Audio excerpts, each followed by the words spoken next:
Okay, you said you You were. there? Okay. Yeah, I'm here. Sorry, it was quiet for a minute. They're just getting the recording started. You said you were looking at memes. Did you find anything good?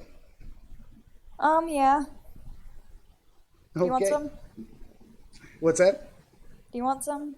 Do I want some? Post up memes to the Discord server. Sure. Share anything you think is amusing. I like funny stuff. I like cats. I have too many cats. So, for those who are just joining us here, welcome back to another episode of Dreamscapes. Uh, I am Benjamin, the Wizard of Your Dreams, and we are joined tonight by MunchableDelights. Say hello.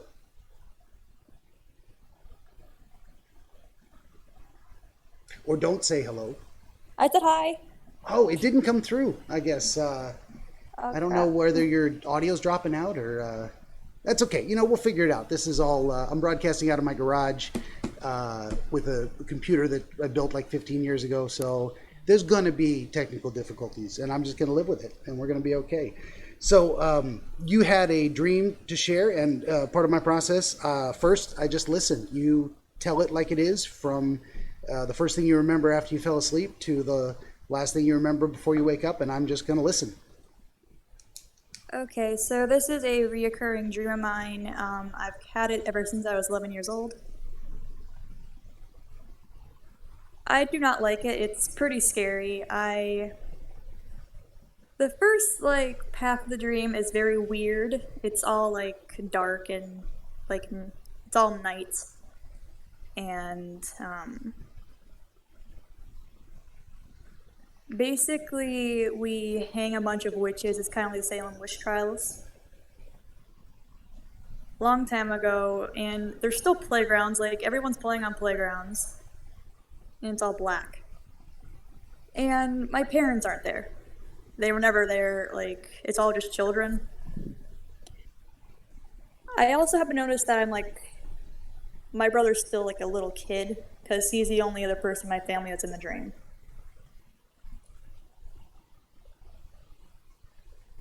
For some reason, I honestly forgot why. I never really am sure why I do this. We decide to go for a swim, and the moon's out. It's very pretty. It's a very pretty lake that we go into.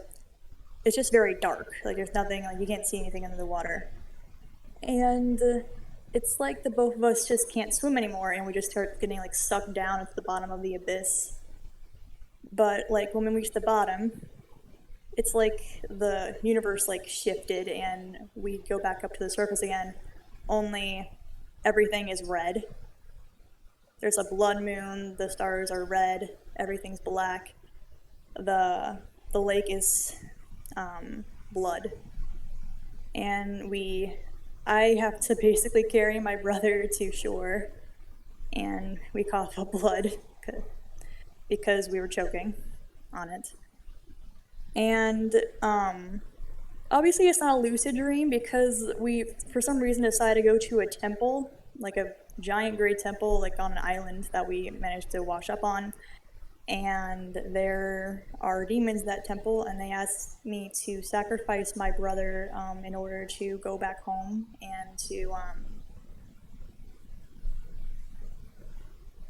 get power.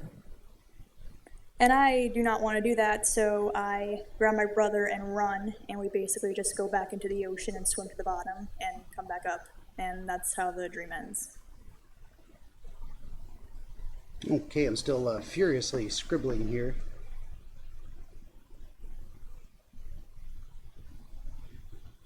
Okay.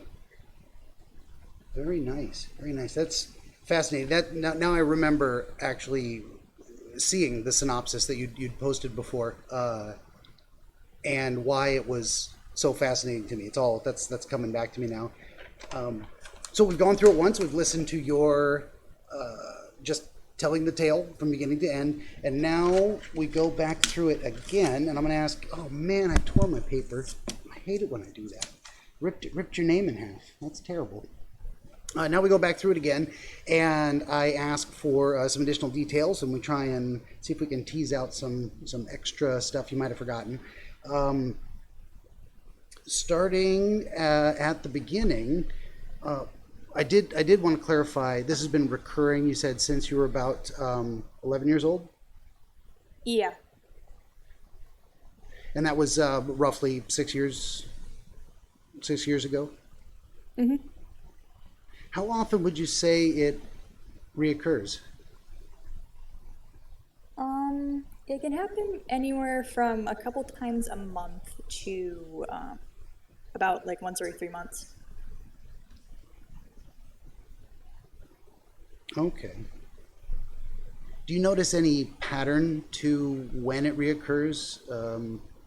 Particular events surrounding that? Times of the month, beginning of the month, end of the month, um, beginning of the week, end of the week?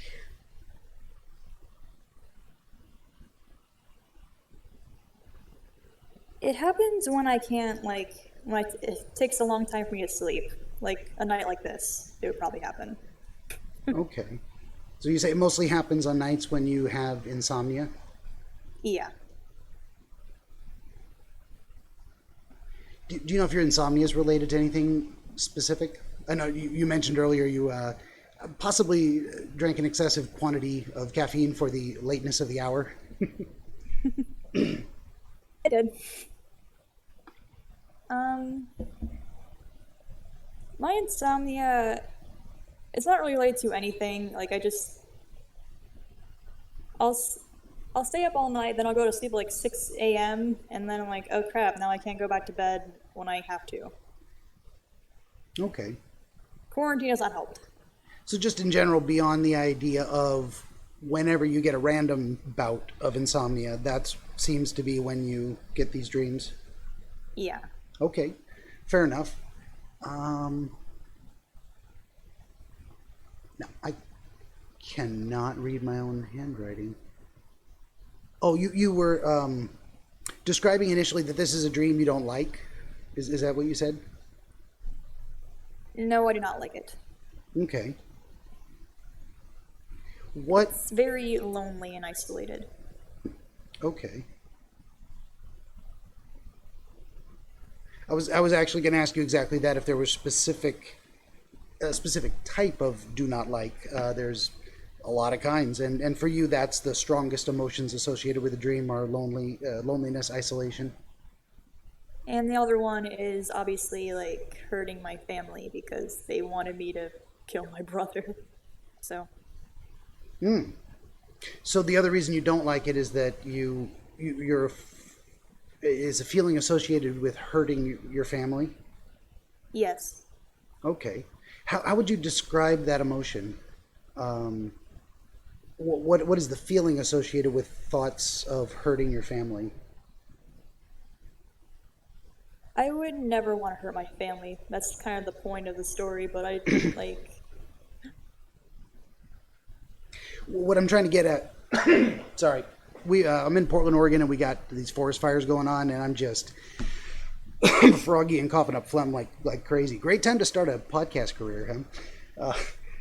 So excuse me if I clear my throat quite frequently.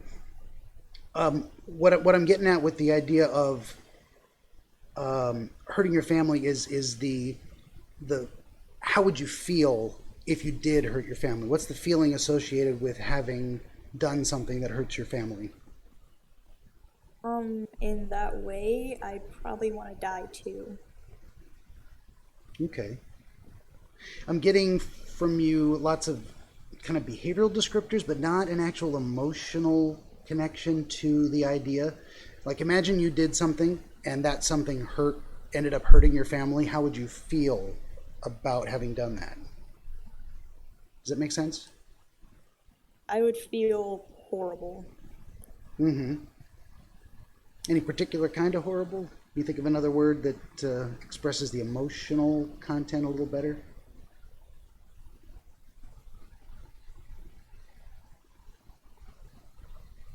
I'd feel like I deserved twice of what they got. Okay. Because at the end of the day, I'm the one initiating the pain, and they're not initiating the pain. Okay, fair enough. So, in the dream, the first thing you can remember is it's dark. It's nighttime. Yes. Okay. What did you see that let you know it was dark? It was night. Um, it starts off outside, and there's no stars in the sky for some reason. Okay. What do you see as you look kind of look around in your memory? What were the objects present? A lot of it's playgrounds. It was like playground equipment. Yes. Any particular kind? Playground equipment, and a lot of people, like a lot of them are kids. Like I assume I'm still a kid in the dream. My brother's like a little. He's when he was 8 years old because we have a 3 year age difference. Okay. Um, and they're all dressed like really old fashioned, like 1600s kind of. Okay. What about the playground equipment? If the people were dressed like 1600s, was the playground equipment modern? Yes, it was.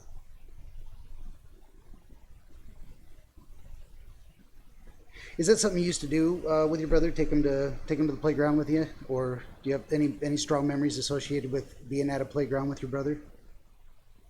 Yes. Okay.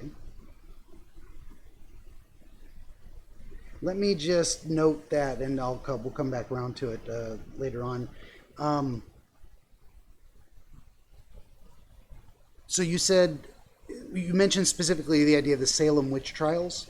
Is that and hanging witches? So were you involved in that, or you saw that happening in that playground setting? Um, I wasn't one of the witches. I just I saw it, and that was like one of the. I think that was the main reason why my parents were gone. Like they were not in the my dream whatsoever. I think they were there or something. Okay, so the idea that there were witches being hanged um, was you got the feeling that was the reason your parents were absent? I think so. Did you get the sense that that's that had happened to them, that your parents had been hung as witches?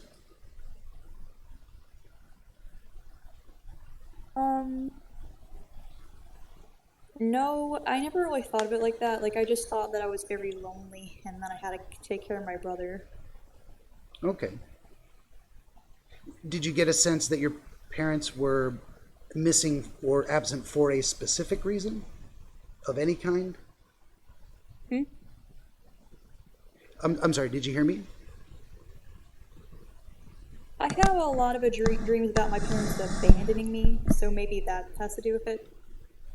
Okay, fair enough. And it may be related. Yeah. Maybe not. We'll see. But that's an interesting thing to note.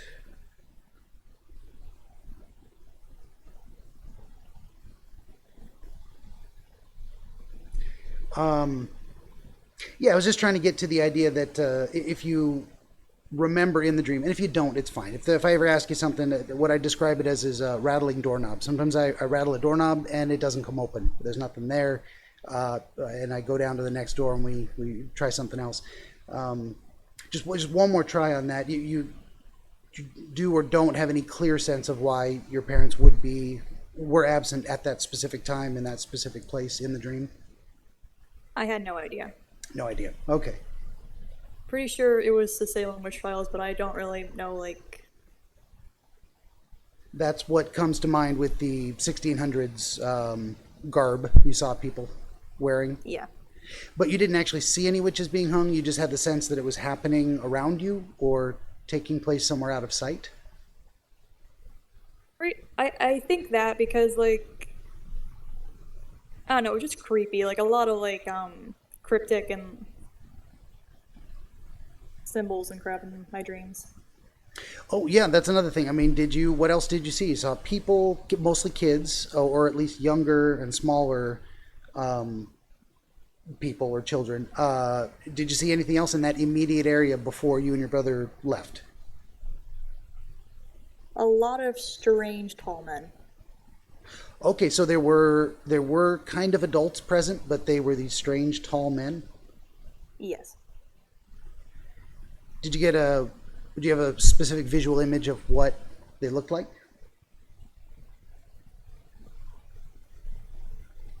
Um,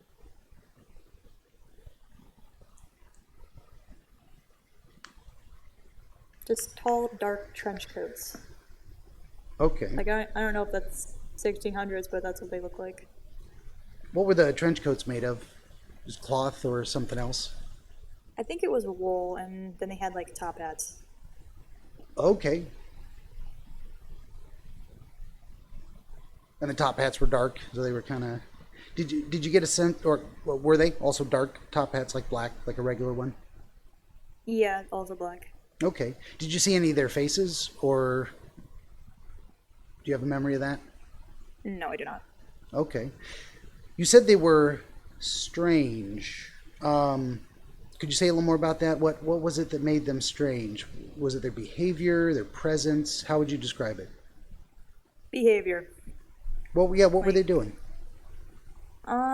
It was just the way they like walked. So you saw them in motion. They weren't just standing there. Yeah, How did they walk? like NPCs. Would you say stiff or robotic kind of motion? When you say NPC, I get an image in my mind, but what do you mean? Yeah, robotic motions. Just like kind of like doing the exact same thing over and over and over again. Okay, so they were they were doing some repetitive behavior. Yeah. Did you get a sense of what that was, what they were doing exactly? Did it seem to have some kind of purpose or pattern to it? There was no purpose to it. That's why I was really freaked out by them. Okay.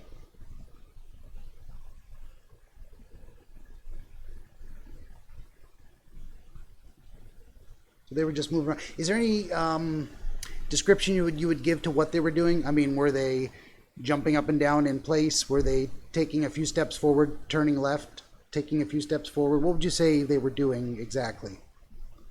What were their repetitive motions?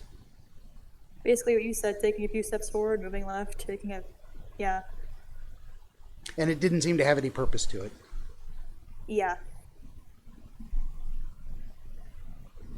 That creeped me out, and also the kids creeped me out because like they didn't act like people. Like the only person that I had was my brother, and I felt like extremely lonely because of that. Okay, and when you say they didn't act like people, were they also doing weird robotic NPC type of things or something else? They wouldn't like get off the playground. Did you expect them to, ask them to? How did you know that they wouldn't get off? They just kept repeating the same things that they were doing before, and I did ask them a couple times to get off. Like I wanted to play on a swing, and they wouldn't get off. They just kind of just smiled at me and looked right past me. Okay, so it's almost like they wouldn't share their toys. They were doing their thing and they were going to ignore you, Yeah. kind of taking no notice of you. Yeah. Okay. Did you get any sense of why they were doing what they were doing? Well, everyone else was weird and I wasn't. Okay. So you just had this basic sense that everybody around you was just off, that like they weren't even people. Yes.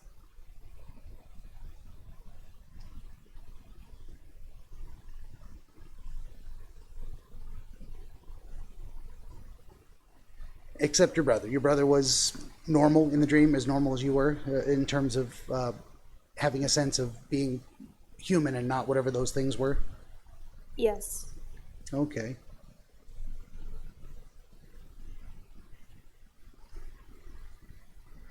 When, before I ask that, did anything else happen beyond? You're in this place. You see it's dark. There's playground equipment. There's kids on them. They're ignoring you or being weird. They won't share. They won't talk. They just stare at you and smile. The adults present are these creepy, tall men with top hats and coats, and they're doing weird, repetitive robotic behaviors. You've taken all that in, and then did anything else happen before you decide to leave? Or was there something specific that happened that made you decide it's time to get out of here? I remember suggesting to my brother, it's Halloween, let's do something fun instead of standing here with these people. Okay. So the idea was this is not not fun. Do you remember feeling like the what am I trying to say?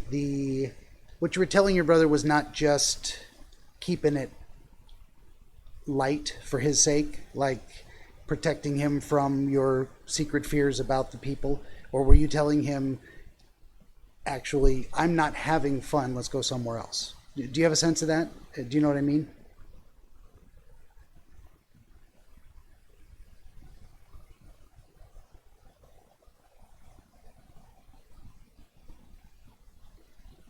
Are you thinking about it? Yeah, I was like that actually. It was like what? Say again? It was like that. Like I didn't want him to worry about anything. Okay. Now would be a good time for me to just check in with you. You doing okay? This isn't too weird, or you're not feeling uncomfortable about anything? I'm good. Okay, excellent. So, bam, we'll just pick it back up again here. Where was I? So you told your brother, this is not fun. It's Halloween. Let's get out of here.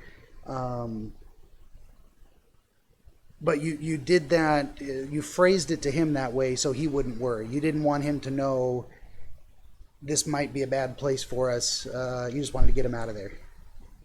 Yeah. Okay. And then, how do you remember leaving the area? Were there any obstacles to getting out of there? Did the other NPCs present react to you leaving in any way? No.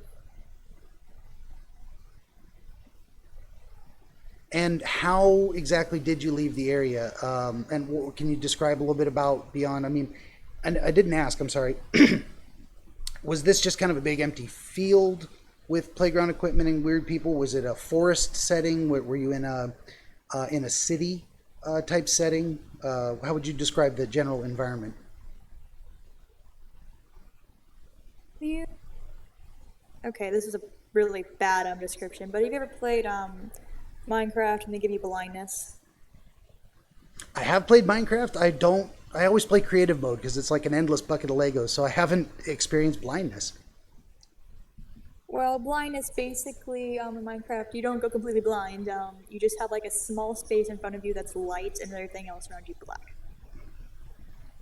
So you kind of So had basically, that. the playground was all light and everything else was darkness. Okay. And I kind of just walked into the darkness and holding his hand, and we kind of just ended up in the lake. Okay.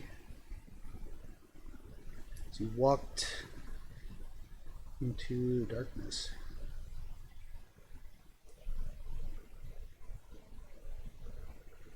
So even though it seems like you couldn't see where you were going, you couldn't discern that where you were walking to was going to be a better place, you thought, we got to get out of here one way or another. So let's just roll the dice and see what happens. Pretty much. And how do you recall realizing you were in a lake? Did you fall into it? Did you suddenly walk into the water without knowing it? How did you experience that? I kind of just like pressed my feet into the sand. What do you mean by that? I'm sorry. Pressed your feet into the sand? I walked into the sand, pretty much, and I saw the water.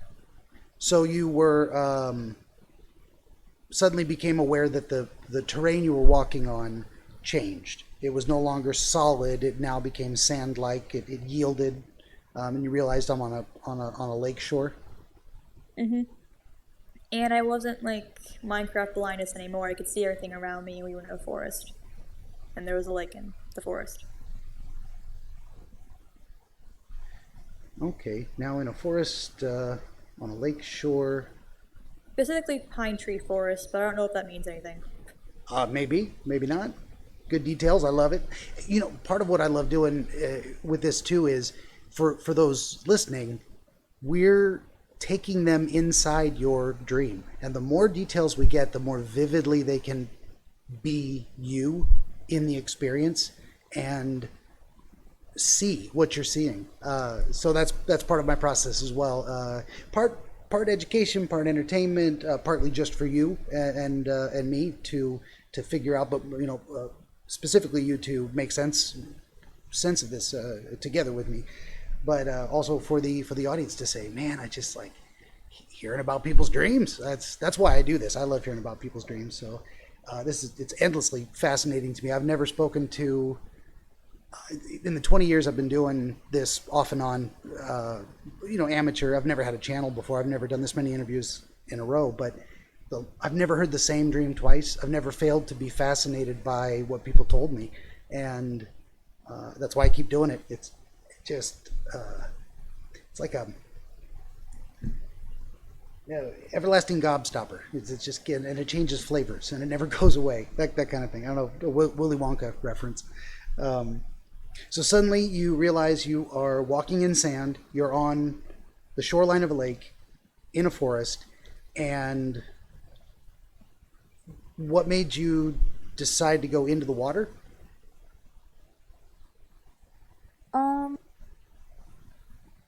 I just want to have something to do with my brother, and the water was really pretty. Like it was really starry out at the night, and the full moon was out. It was very pretty. Lots of blues and very vivid colors. Okay, so earlier in the dream it was dark. You had that kind of isolated area of light where there were creepy people and playground equipment, and it was no sense of stars or light, no moon. But now that you've moved away from that area, you passed through complete darkness, and now you've come out the other side, and now it's beautiful. Now you're somewhere better.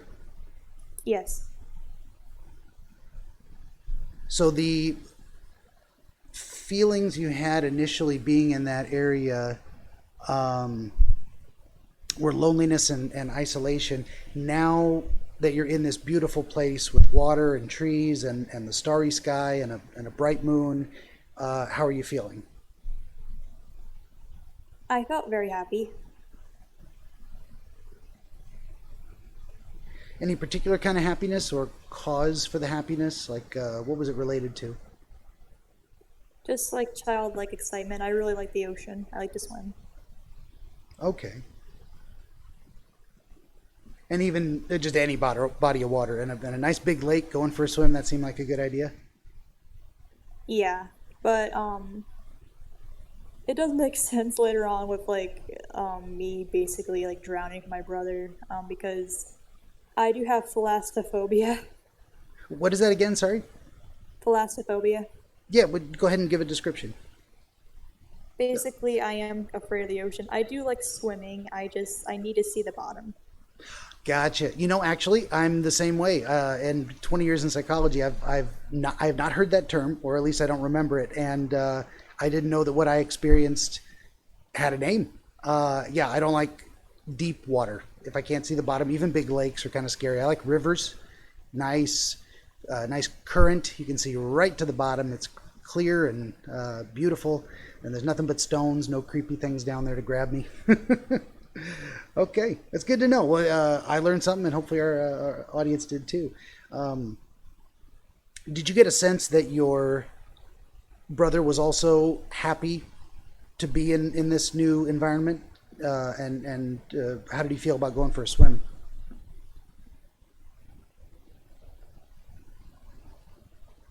I didn't really care about him at that moment. Like, basically, my obligation was to watch him, make sure he was okay. I didn't really care about how he was feeling, to be honest. Okay.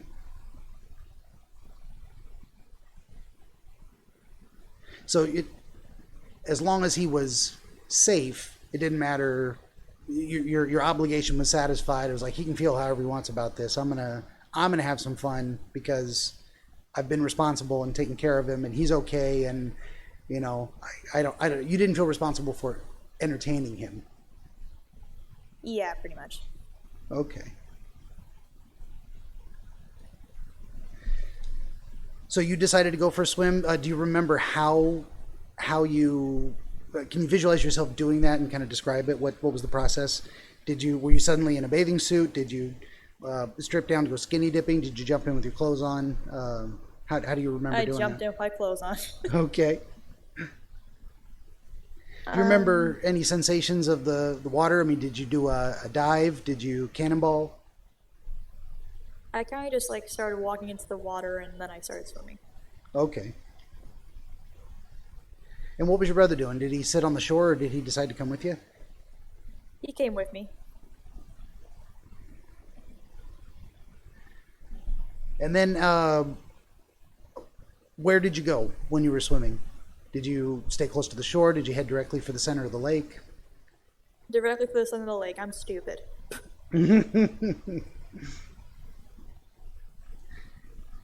And then kind of describe that and what happened next. So you walked in, maybe up to your knees or waist, and then dove in and then started swimming. Your brother followed you, and then what happened?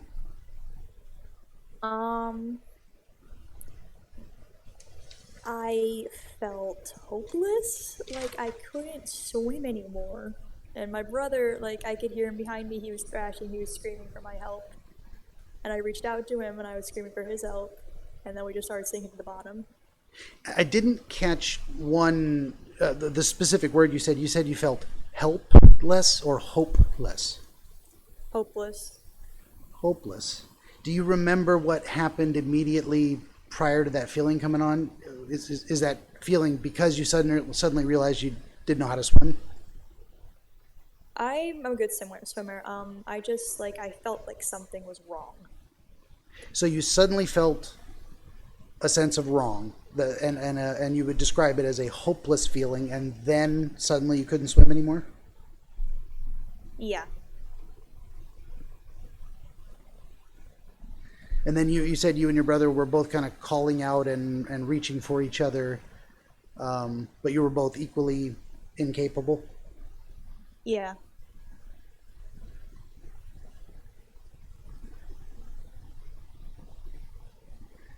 And then what happened? How did it change from there?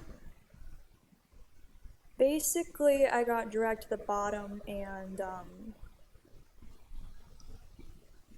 So like darkness enveloped me. that was the next thing. Is when you say dragged down, do you mean you just kind of sank because you couldn't stay afloat, or you felt a pull? What was actually happening?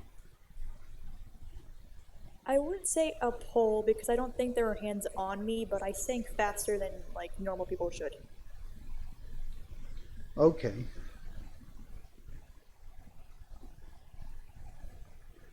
And what did you see as that was happening? Did you like watch the water close over your head and you could see distorted stars and moon above you, or were you more focused looking down? Did you see your brother? That kind of thing. I saw my brother for a second. He kind of just looked at me and like this is like one of the creepiest parts of the story, like just looking at his face, honestly. So that moment in the dream really stands out to you? Yeah. As you're being pulled down, he's being also pulled down by the same force, whatever it is? Yeah, same force. Okay. Why does that stand out specifically to you? What is it about seeing his face? What did you see on his face? I have I go into panic attacks sometimes and I go into psychope, and if you've ever seen someone like think they're going to die, it's a very scary face. Okay. Like So that's what you perceived from your brother, is you saw on his face this look of I'm about to die. And I couldn't save him. Okay.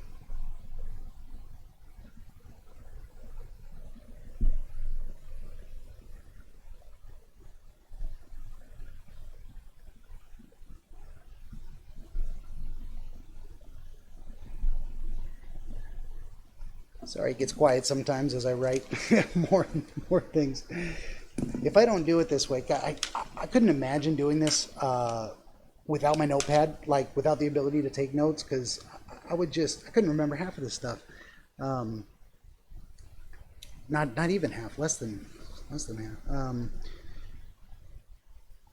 So you saw that look on his face, and how did that? What were you experiencing emotionally at that time? What did that feeling bring on to you when you saw it happen? I thought that I would, like, I thought I'd never see my brother again. Like, I don't like to, like, talk about this that much, but, like, you ever get, like, existential dread? I think I have experienced that before, but I would be curious to know what it means to you. Basically, like, I'm Christian, but sometimes I think about, like, what if there really is no God, and what if, like, after we die, we never see our families ever again? Like, what if they're just gone, gone? Okay. I was never gonna see my brother again. That's what I thought. Okay. And that, again, I want to try and tease out just a little bit on that one. So that's a thought. I thought I would never see my brother again, and that made me feel what? What emotion was connected to that idea of never seeing your brother again? Despair, like, this, like, nothing matters right now, like, except him. Okay.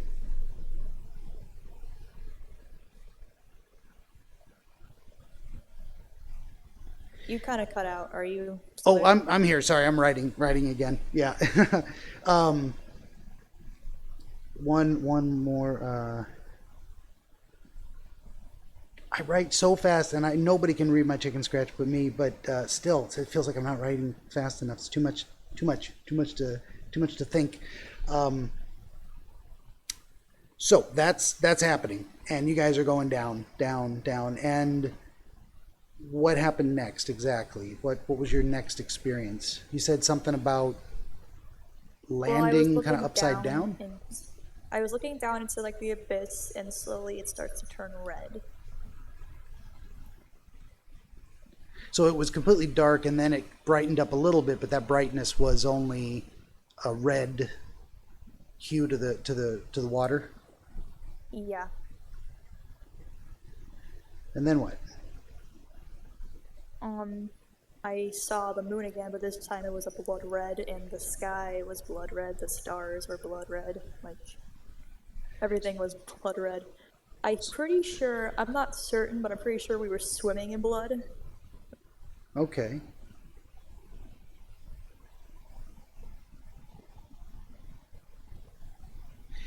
So between getting pulled down and then seeing that the color of the fluid you were in had changed to red, do you remember breaking through the surface, like coming up for air, and then that's when you noticed the sky and the moon? It was weird though. I swam down and I broke through the surface. Okay.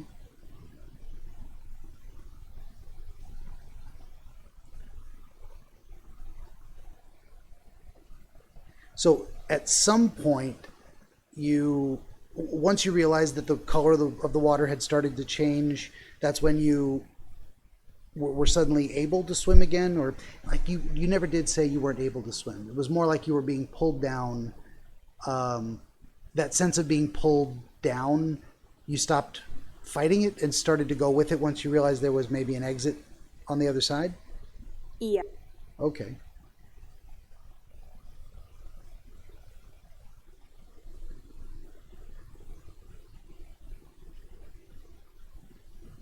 Okay.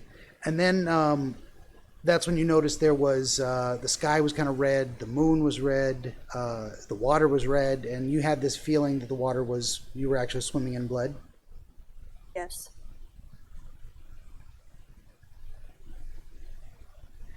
And your brother was with you, and he broke the surface too, and he was able to tread water. He was safe. You could verify that.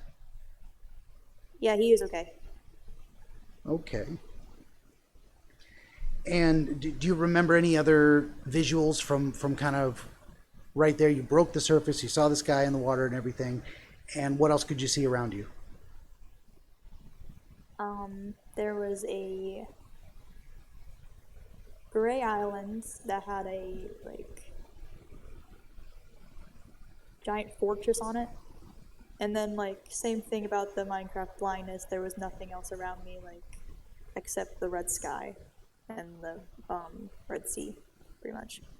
Okay, you said there were 3 islands? No, just one island. Oh, one island.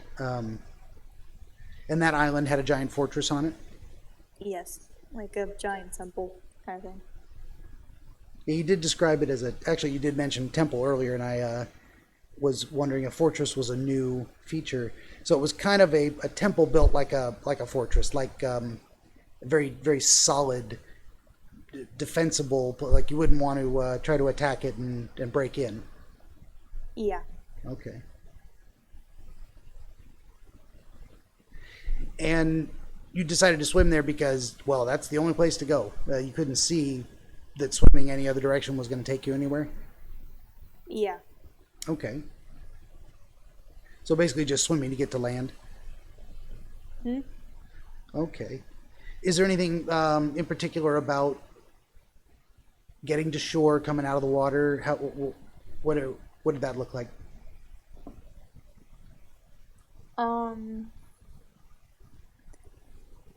I had almost drowned, so I had swallowed a lot of water, so I was like coughing a bunch of blood. So was my brother.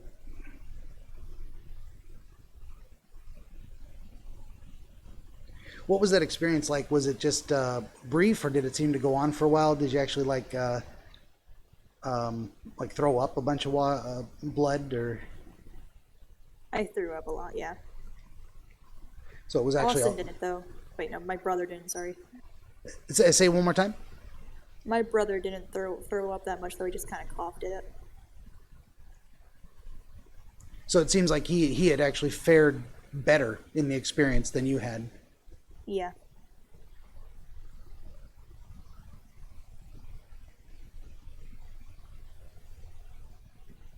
And did you lay there for a while looking around, or did you pretty quickly decide to stand up and move on? How would you describe what happened next? Just like your dream decides it for you, I decided to walk over. It wasn't a lucid dream. I didn't think about it. Well, when I ask things like "Did you decide?" What I'm asking for is a sense of motivation in the dream. So sometimes, like when you said you decided to stop resisting the pull and actively swim towards the surface, your waking mind, like we're talking right now, didn't choose that, but in the dream, that was your motivation. That was the reason you performed a specific behavior. Does that make sense? Mm-hmm. Yeah. So, and that's why I asked things like, why did you, swim to the island? Was it because there was nowhere else to go? I was making an assumption. Maybe it wasn't the case. But it very well could have been, no, there was another motivation, and just asking you will suddenly bring that memory back. But that's okay. So it was pulling to me. You felt like the temple was calling to you? It was like, go inside, go inside, go inside. What was that again? It was actually making a sound? No, but that's like kind of what I was thinking. What is that? Describe that a little bit. What's the reference?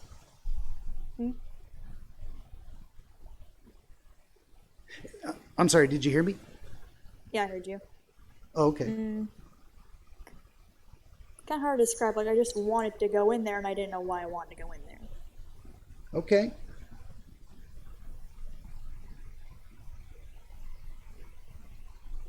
And you said you don't know. I'll move on from that. Was there? What was the visual imagery of approaching the temple? How close was it to the shoreline? Was it a far walk? Did you have to walk up a tall mountain to get there? How would you describe that process of approaching the temple? It was just like a really small island. There was no cliff or anything. It was just like very dark gray sand, and then you just walked up to the temple. So it was almost like the temple was on the beach. Yeah. Okay. And what can you describe the visuals of the temple itself? I know you said fortress, but as you're like, how tall was the entryway? What color were the walls? Was it made of brick or sand or stone or something else? How would you describe what you saw as you approached? This gets weird. This gets weird. Please get weird. Go ahead. It was my house. The temple, the place that felt like a fortress, a temple, was actually your house? On the inside, yes. So before we get, that's good. That's good. We're gonna get there. What about the outside? What can you be a little more descriptive of what you saw? The texture of the surface, how tall the building was in general, how wide. I would describe it as a kind of a medieval castle, but like a lot more Notre Dame looking. Like it had like a lot more like specific details to it.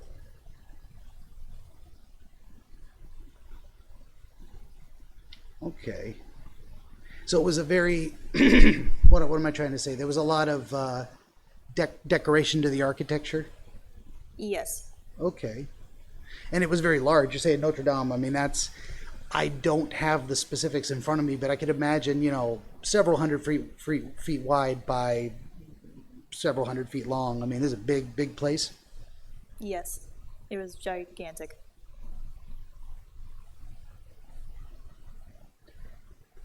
Do you remember if there was a door or just an open portal, an open passageway to pass through? How did you get inside? It was an open passageway. There was no door. And do you remember how big that passageway was? I mean, was it 30 feet up by 20 feet wide, or was it like the size of a normal home door or doorway? I would say it was a little bit bigger than a double door. Okay. That may or may not be relevant. So, rattling a lot of doorknobs. That's what I do. That's what I do. Speaking of which, no door. And how could you see inside from outside? Could you tell what the interior was like before you actually crossed the threshold? Yes, I could. So at what point in your approach did you realize it looked like your house on the inside?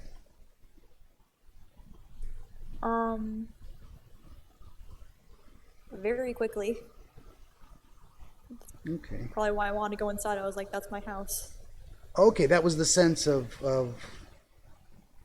so there was no hesitation or fear to get inside. It was almost like you've come home and you're happy to be there. Yeah.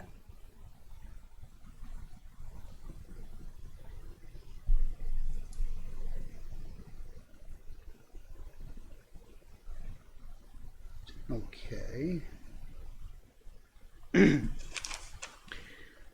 So without, what am I trying to say? Without revealing too many personal details of your actual home, first let me ask, how closely do you think it actually looked like your actual physical real life house, or did you just get a sense that whatever it was that it was your home? Do you know what I mean?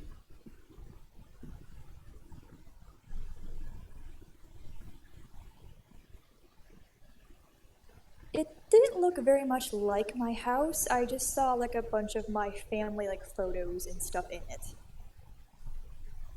Like in my mom's like style of coloring, my mom's style of furniture, like everything that she liked, it had the homey feel to it, but it wasn't the same layout. Okay. But you said you saw actually, so you cross the threshold, you're looking around, and you're noticing your mom's style, and you're noticing family photos. Mm-hmm. Do any particular family photos stand out in your memory?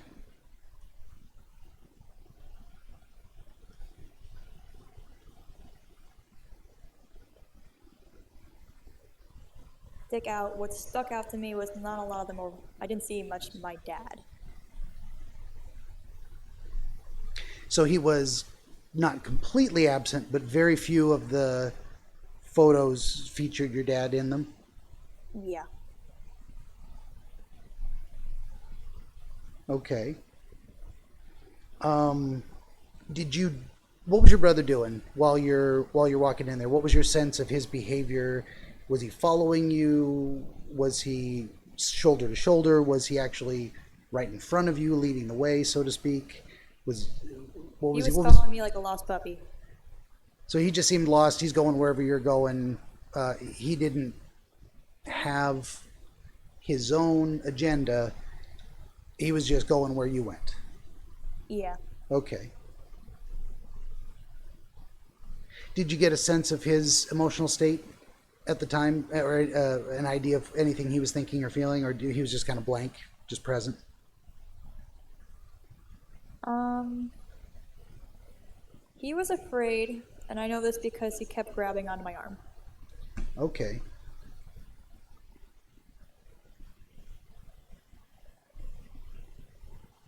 And then what happened once you stepped inside and got a look at the surroundings? Were there already other persons present, or it was empty initially? It was empty, and then they kind of just started to show up. How would you describe showing up? What did they walk in from another room? Did they drop out of the ceiling? Did they materialize in a puff of smoke? Um, Kind of like ghosts, I imagine, like they kind of space through the walls. Okay.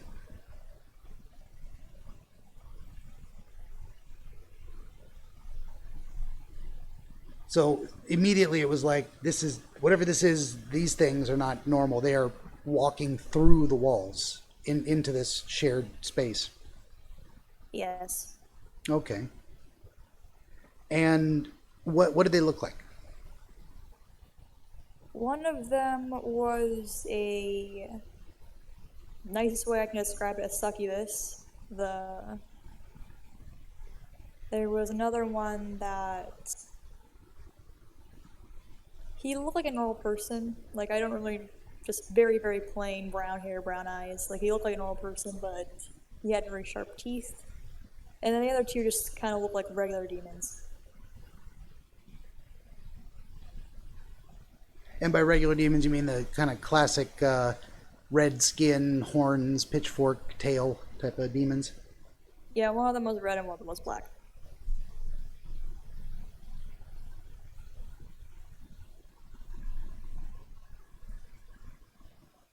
Did you get a sense of their? How did they enter? Did they all four of them come through the same wall together? The woman came from the staircase. The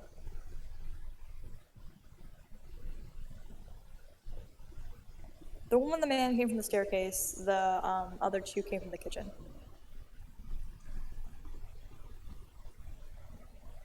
Okay. Did you get a sense of how they entered the room? Their physical motion, other than phasing through solid matter. Were the for example, did they walk carrying themselves in a particular way? Did they run into the room? Did they float in? How did they enter the room? Um, the succubus kind of just like she kind of like leaned against the railing of the staircase, like she kind of just like swung around and then leaned on it for the rest of the time. Um, the plain looking man with the sharp teeth, he kind of just walked in like I think he was a butler actually. Like he had like a like napkin on his right arm and he was holding it in that manner. Okay. And then the other two, they kind of just walked in. Like, I don't actually remember the other two that much. I just remember those two. Okay. Did you get a sense that they were threatening, or did you feel welcome by them? Did you feel that they were surprised to see you? What was the impression you got from them at that time? Wanted to scream and run. You felt the urge to scream and run, Yes. but what did they feel towards you? What was your impression of their like, that's why I was asking, did it seem like they were surprised you were there?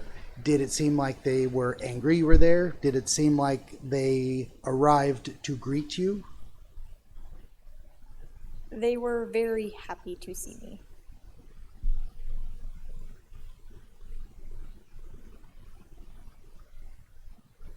So they were pretty welcoming, but it still didn't feel right.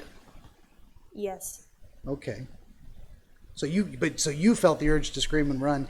Was that in direct response to seeing them pass through the wall, like it was unusual, or it was some other feeling you got from them? It was the wall crap. So it was surprising to see someone suddenly walk through the wall. Yeah. Okay.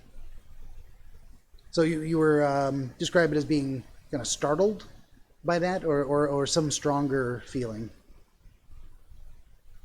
I was both startled and I was like, something is not right, something is not right, something is not right, something is not right. Okay. A reasonable reaction to seeing people walk through the wall. Did you get a sense of the red and black demon being what was their relationship to the woman and the butler?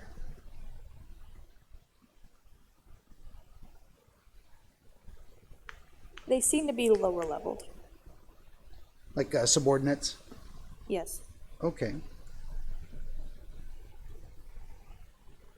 Did they seem, I know they were demons, but did they seem kind of humanoid in terms of their mannerisms, or were they more animalistic? Humanoid.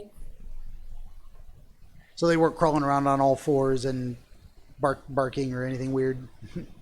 They were floating. All of them were kind of floating a little bit, but that's about as Okay. crazy as it gets. Gotcha. Fair enough. Fair enough. Just getting an idea of the scene. So the woman's kind of swings around the stairs and leans on the railing, takes a pose. The butler comes through the wall. The demons walk out of the kitchen. And then, what was the nature of your interaction with them? What did you say something? Did they say something? Did you try to leave? What happened next? They gave me like a proposition. So who gave you the proposition? Where'd that come from?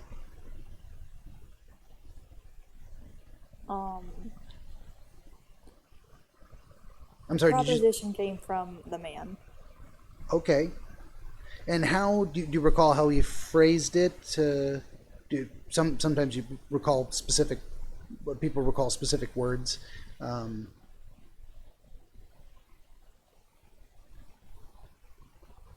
Really recall how he phrased it, but like he was a butler. I imagine he said it like very Britishy. Okay. So he did have that kind of a British butler thing going. But what I'm wondering is how did you know it was a proposition? What did he say? Did he say, "I have a proposition for you"? What happened exactly? He did say it like that. Okay. He basically wanted me to sacrifice my little brother so that I could become like one of them. Okay.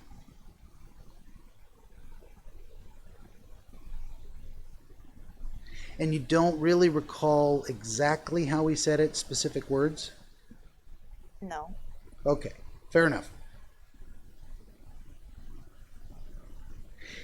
Did you get a sense of what they meant by become like them? Become a demon, like have power kind of thing. Did you get an idea of what kind of powers that would grant if you took up their offer? just whatever I would want. Like it's basically like selling your soul, but instead your best friend, your brother's soul. Okay.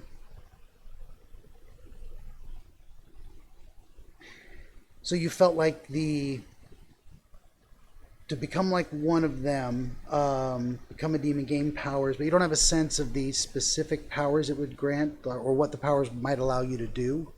Did you have a sense of that? No, to be honest.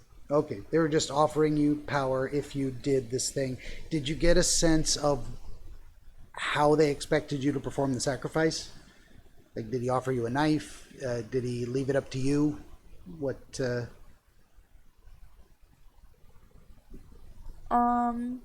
They seem to expect me to want to do it. I don't remember like getting anything though. They kind of just said like if I agreed to it, they probably take care of it, kind of thing. Okay.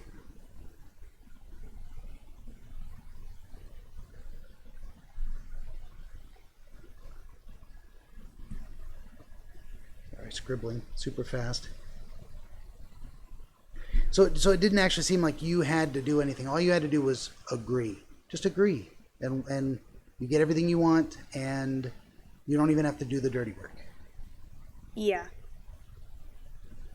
Okay. So while the man was making that proposition, was the woman or the demons doing anything specifically, or were they just standing there passively watching? They were just passively watching, pretty much. Okay. Do you remember any of them having any particular expressions on their face? Were they kind of flat? Were they, excited, big bright eyes? Were they lazy, sleepy looking, like they didn't really care if you said yes or no? The butler guy. Have you ever seen Has Been Hotel? Say that one more time. Have you ever seen Has Been Hotel? It's called Has Been Hotel. Yeah. I have not seen that yet. What is that? An anime? It's an animation series. Okay, wonderful. I took one look at Alistair and I'm like, that is my fucking demon. Very cool. So, a lot of these things, specific imagery in our dreams comes from our real life experiences. So it's not surprising, say, you would see things you would recognize from your waking life in your dream, but they don't always represent or it's not always a one-to-one correlation. Like that thing you saw was because you watched that show and it's explained, but something else may be symbolized by that object. You've put that there because that's what the image your brain has of it, even though it is actually something different than what you saw. Does that make sense? Yeah. So it wasn't just the butler. I can butler. actually think of a few things that might be, but Sure. We're gonna get to that too, and I don't mean to cut you off, but I don't want to take us too far off track from the narrative before we get into the analysis. So you got the sense that if you just agree, we'll take care of it. You just have to give your blessing. You just have to commit to this path.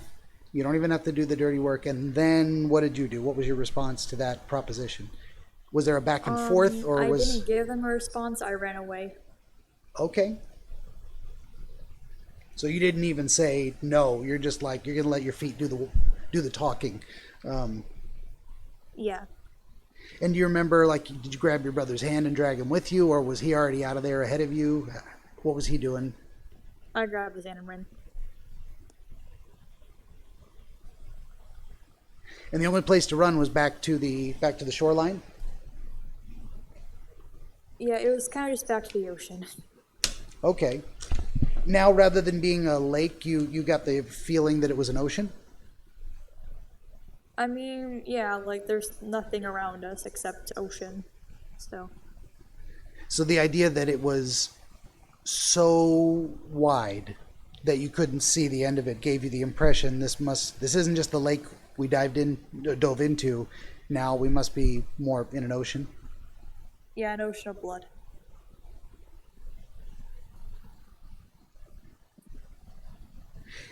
And what did the demons do the man, the woman behind you, did they make any attempt to stop you from leaving, to pursue you, or were they like, it's her choice. She wants to leave, she can leave? They didn't do anything. They At least I didn't. don't think they did anything. I didn't look back. Okay. But you didn't get the sense they were chasing you and that you had to run faster because they were about to get you? Yeah. Okay. Fair enough. So you ran back to the water and just kept running, dove straight in? Yeah, and I told my brother just keep swimming down and do not stop.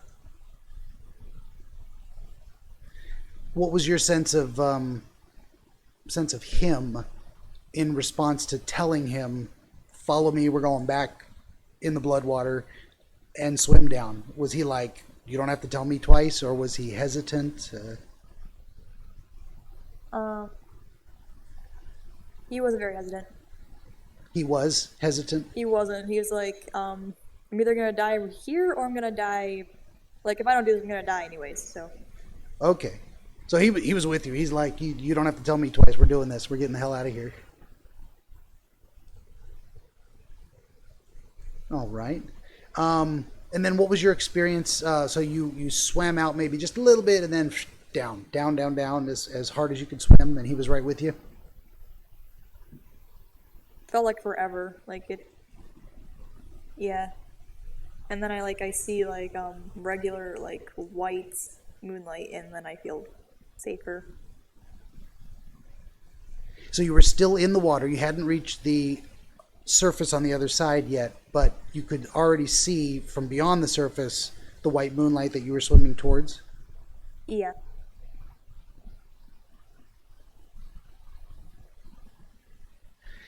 And then you break the surface, Yep. and you're back in the forest lake setting. Yep. And that's when I usually wake up. Okay.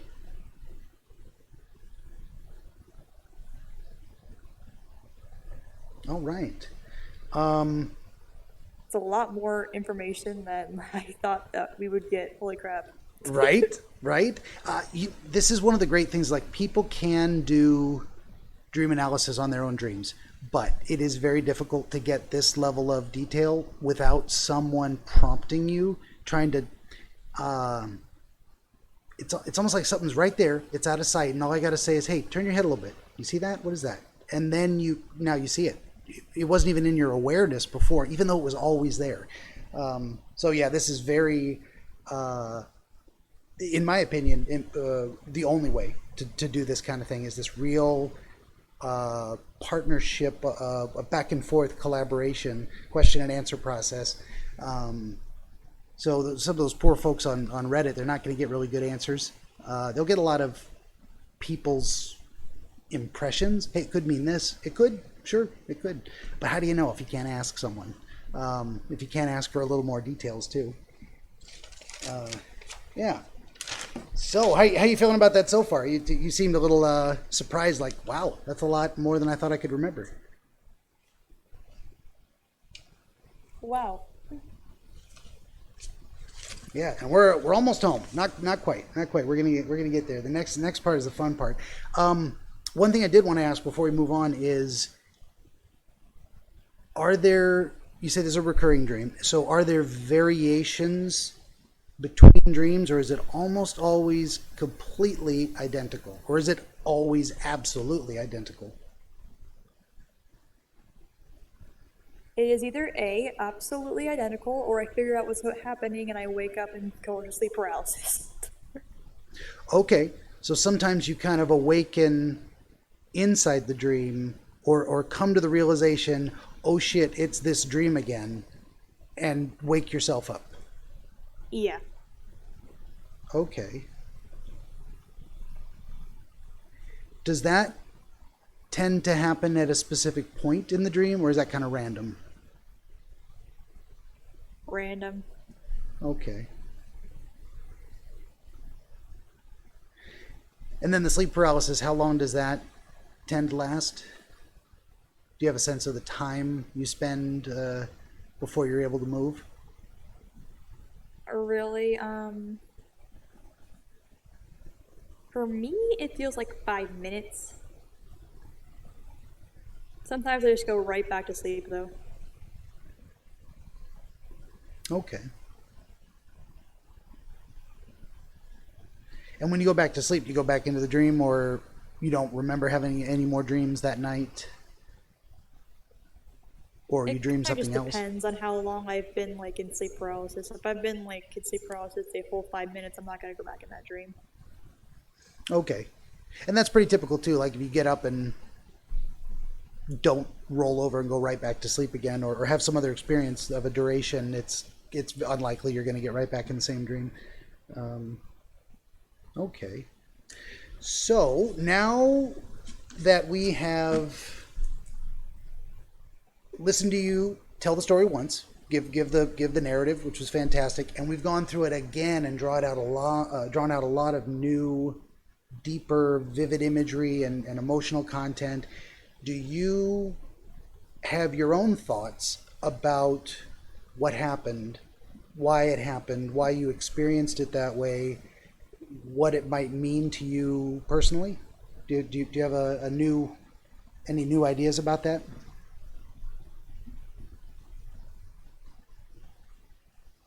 My parents got divorced when I was 11, and that's why I started getting the dreams. Okay. I was also bullied a lot because I had cystic acne, and I was like only 11 years old, so like no one else had it. Yeah. Oh, my pen is dying. And then the other part of it was for almost like 3 years, I was basically my brother's mom because my mom was trying to get her life back together, and my dad was trying to like stop couch surfing. He tried to get like an actual house, an apartment. Okay. So with those real life details, how do you think that influences the dream? What connections do you see before I start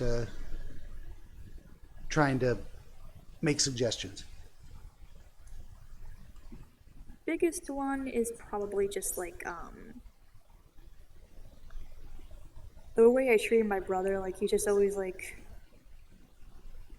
I don't want to say burden because I love him very much, but like he's always by my side and I always have to like take care of him.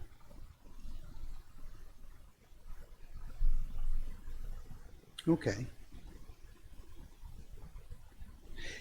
Yeah, I mean I think those are all very relevant things. I mean, it seems to me very intuitive that, as you said, this particular dream starts at the time your parents got a divorce and when you were taking on an additional burden of responsibility for caring for your brother. So it seems like that's a very good place to start, or at least the what is it, the path we want to follow towards finding other connected meaning. Does that make sense?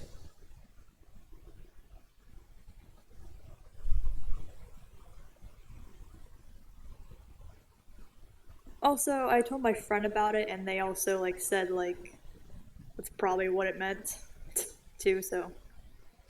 Yeah, yeah. I try to be a little careful with here's what it means. I like to talk about things being connected, related, inspired, things being referenced.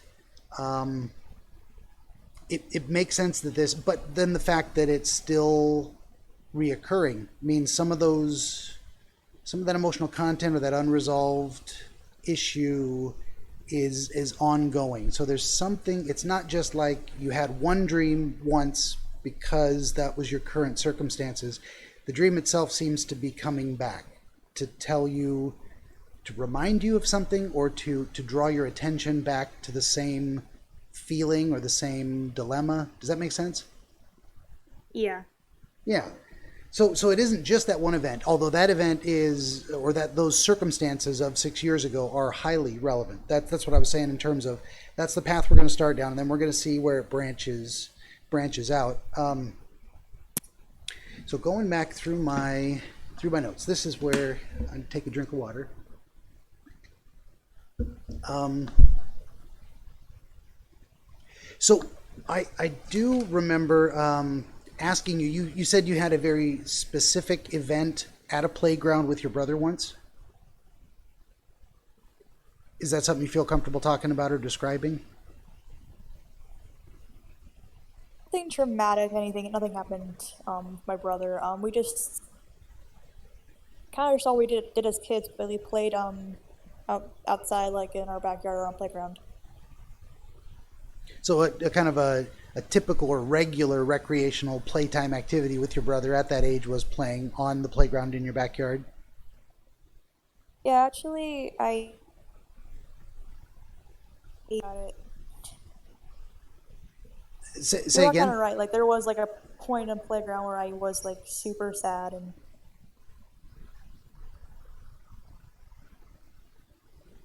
So you said there was a specific event you remember or a strong memory you have of being at a playground and feeling intense sadness. yeah, Was that related to your parents when you yeah. were okay? So you were kind of processing what was happening to them and how it would affect you, and you were all alone at a playground or with your brother. Um, I was with my brother. It was like just when they told us, and I kind of just went outside and went on my swing. Okay, and that's the memory you have of going into your backyard, kind of in shock and sitting on the swing. Yeah. I don't even think I cried. Like I just like, well, it's my life now. And I Yeah, kind of just like I made sure my brother was okay because that's what I do. yeah, that's a pretty normal response, actually. Some people think weeping, wailing, gnashing of teeth, large emotional displays are expected. What am I trying to say? Are the typical response, and actually they're it's highly personal, but also they're not. I mean, the idea of being in shock, kind of numb, like no response, just walking away to like I need to sit down and think about this. That's actually pretty normal too. So that's a very common reaction to some devastating news. Um, so that was and what was he doing? He was too young. You said he was like 3, and so he couldn't really. No, he's 3 years younger than you, so he was 8. And he was 8. Okay, and he didn't really understand what was going on, or what was his sense of how what he had been told. Do you remember? Differently. Like he thought of it as all fun and games. Like I have like 2 Christmases now and stuff. He He didn't didn't. think of the difficulty of what was going to happen. He didn't really understand it. He thought, Yeah. okay, but fair enough. And how well can you understand it, and then look at the future and realize what it's going to be like without that experience, without the idea of without context. I mean, yeah, at 8 years old, you got no idea what's going on. So, um, so now thinking of the feeling of being in shock and uh, sitting on that swing, how would you relate that to the experience of seeing those kids and the men, the tall, creepy guys in the playground? What do you think about that connection?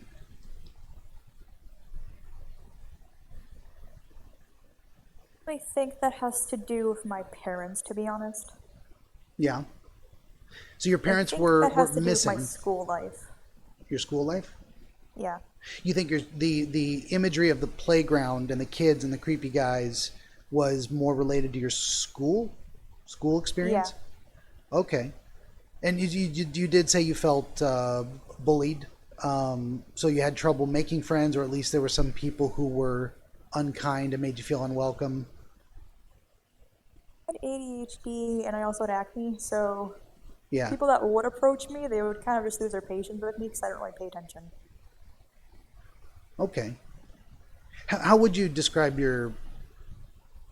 social life at the time? I mean, did you have at least a couple of close friends, or did you feel pretty cut off and no one to turn to, no one to hang out with? I had two friends. Okay. Did you feel like that was sufficient? They met your emotional needs in terms of connection and socialization?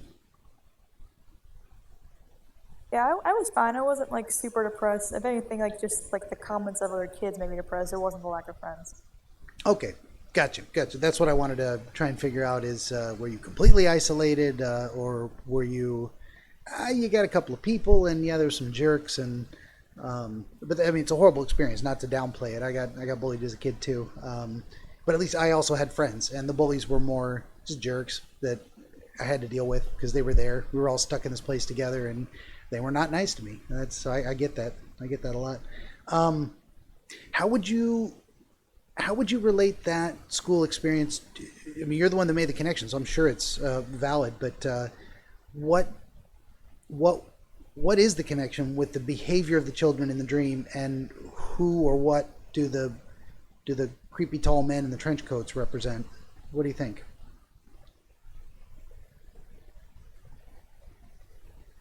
The kids, like they didn't treat me like okay, like they gossiped, but like when they actually talked to me, like they would treat me like I wasn't there.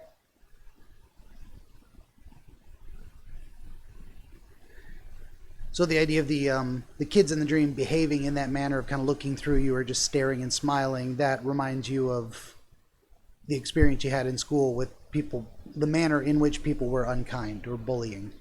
Was mostly ignoring Yeah. you or treating you like you weren't there. I Okay. honestly don't know where the get-ups come from though.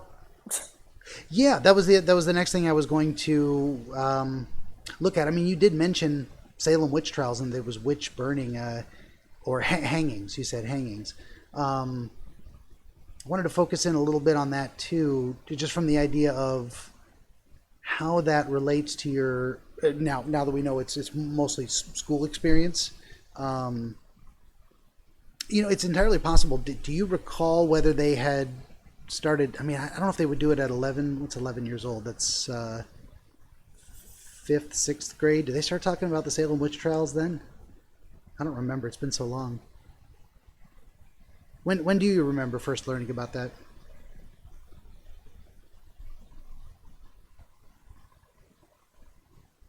Is really into it because well, my aunts are because they're witches.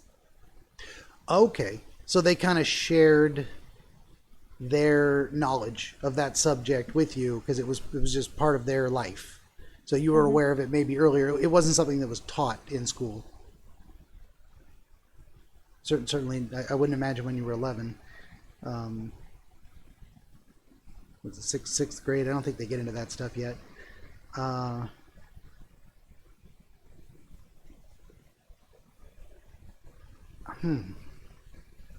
yeah, I'm still thinking about that. The that specific imagery, and I mean, but that makes sense because you felt what was it you said? Going back through my notes. Uh,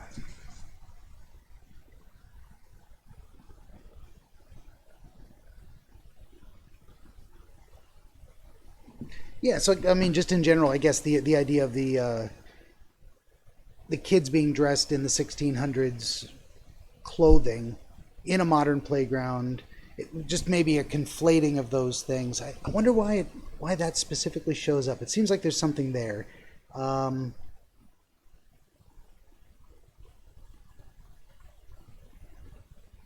I honestly don't know where to go with that. That is fascinating. Usually I just keep rambling until something coherent pops out, but this one I'm really having trouble wrapping my brain around the imagery, the cause for it. I mean, I know we connected it to the kids' behavior. We still haven't kind of established what the large, creepy looking, trench coated, top hatted men are connected to. Um, Usually everything every visual image is there for a reason. It may not be significant, it may not be mind-blowing, but it's connected to something. Do you have any experience of something like that in real life, of a person dressed that way, or of the behaviors meaning something? Do you know where I'm going with that?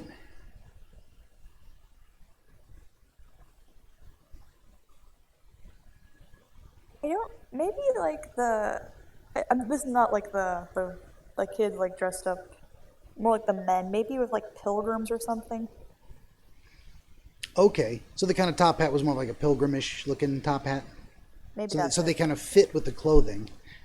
Yeah, I'm Hmm. just wondering why they're there. This is, and we may not get it. There may be nothing we can determine. It just seems. Usually when I get a tickle, I like to follow it. I get a. There's something. There's something to that. Then again, it could have just been they're there because that image is disturbing and it provided motivation for getting the hell out of there. You're like, this is all wrong, and I just need to leave. Maybe that's the most important thing. It's very interesting though. They're making these repetitive, almost, yeah, it's robotic. Oh, go ahead. You're like, I don't know. No, that's okay. I'm not asking you to fill in the gaps. If you get inspired, if something comes to mind, tell me. That's why I ramble and I try and. think the pilgrim people are like representative of my teachers. I thought that too. I didn't want to put that idea in your head. Did you have the sense that your teachers were going through the motions and they were all the same and they were just things that they were doing were kind of useless in a sense? Just going. You see where I'm going with that? Yeah. You didn't have a lot of. You weren't inspired by them. You didn't look up to them as role models. They were just another feature of the environment you had to negotiate. Yeah, I also remember having a particularly very tall male teacher. So, Okay, so there was almost a kind of archetype for that, like someone from your real life. Um, did you get a sense of feeling disturbed by that person, or put off, or like that person was creepy in real life? yeah. Okay, fair enough. I mean, there you go. That would probably be the connection of. So you're in this. You're in a setting that makes you feel like you're back in school with the playground and the bullies and the useless, repetitive, creepy teacher things, and all of that is a place you wanted to leave. You're like, I don't want to be here. This doesn't feel right. What were you? What did you actually say about it? Um,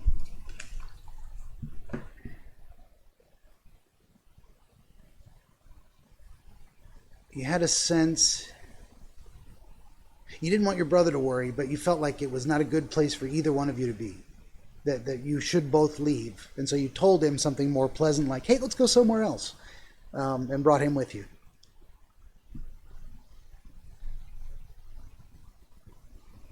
Um, I didn't like skip school. Like I didn't like leave, but I faked being sick a lot.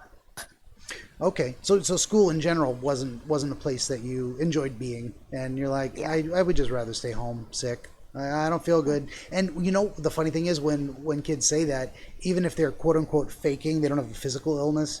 The illness is psychological. I don't want to go there. I don't want to do that thing. So they literally don't feel well. They don't feel good about going to school. So it's a funny thing to say. It's like faking. It's not exactly faking. Um, it's just not exactly being sick. Um, and it is also interesting that there's a vast darkness around this lit up area. Did you have a sense at that time, a few years back, that you couldn't really see beyond school? That it felt like that's all you could discern of the world? That like that's all that existed was the school experience, and you really couldn't imagine anything outside of it? That's not Yeah, making sense. I didn't really Go ahead. get out that much. You didn't get out much. That was when you left the house, you went to school, and then you came home. Yeah. But also you didn't have a very good vision of, say, the future. Like once school ends, if you what is beyond school? Does that make sense? Yeah. I'm Okay. still kind of like that. Like I don't know where I want to Because Yeah. you're still kind of finishing up high school. Hmm. Okay, fair enough. And that's again a completely normal, common experience in terms of you know, hell if I knew what I wanted to do 25 years ago, you know. So you are not alone. That's a human experience. And that may be one reason, one of many reasons the dream comes back is you're still in some ways stuck in that environment in your mind. You still haven't developed that ability to see beyond school. All you know is you want to grab your brother and run away from the things you don't like because you feel a desire to care for him, even if it's a responsibility you feel burdensome. You're not going to leave him behind. That kind of thing, right? Hmm. Yeah. So you bounce on out of there. You head to the sand, and suddenly you know, in this sense, you have braved the darkness. You have pushed through the unknown. You ran. You didn't know where you were going. You couldn't see the road ahead, and you're like, I'm just going to do it. I'm going to commit, and we're going to go. And where you ended up was actually somewhere better, much better. It was beautiful. It was a forest. You love the forest and the trees and the water and the beautiful stars and the moon. So that speaks to me of a kind of hopefulness that if you take some kind of determined action, you will be able to reach a better place. Does that make sense to you? Yeah. When you think about that, what comes to mind? What was that? I'm sorry. When you think of that, what comes to mind?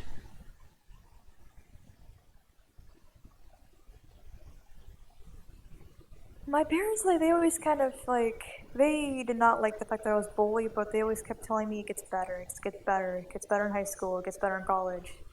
Mm-hmm. Like, and I kind of believe that. So, You did believe it at the time? I still kind of do, but, like, I'm just not as optimistic. Okay, you're a little less blind faith, a little more realism. Yeah. A little more. You realize that some of the shitty things in life never go away because sometimes life's just shitty. But would you say, just in general, and again, if I'm prying too much, this isn't dream, this is like real life stuff. But you say you still have a pretty optimistic outlook on the future, that you are still looking forward to new experiences and um, moving on past unpleasant stuff, leaving that behind.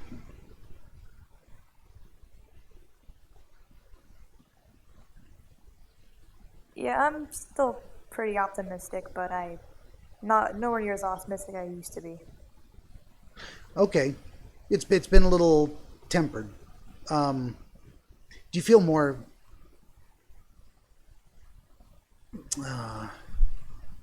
confident in your own abilities now?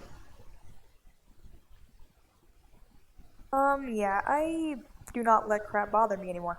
So, Okay, you feel like you've toughened up a little bit. yeah. Okay, that's good. That's good. Um, so you got to the water's edge and you felt you described it as like a childlike excitement because you love water and you're like, I get to go for a swim. This is a lot better than being on that crappy playground with those people. Um, and at that moment, you actually you knew your brother was safe, and you didn't really care whether he was there to swim or whether he was gonna whatever he was gonna do. As long as he was safe, you were there. You were gonna turn the focus back onto yourself and say, "I'm gonna do this for me. I'm gonna go swimming because that's what I want."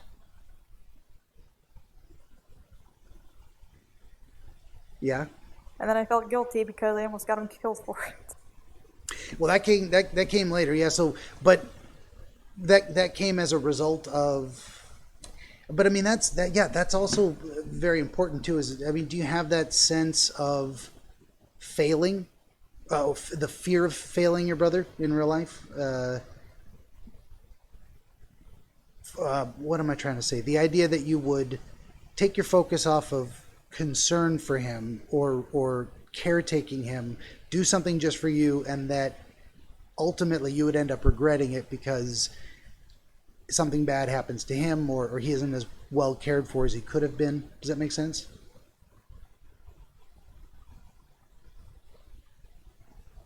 Still feel like that. He's 14. You still feel like that even though he's 14?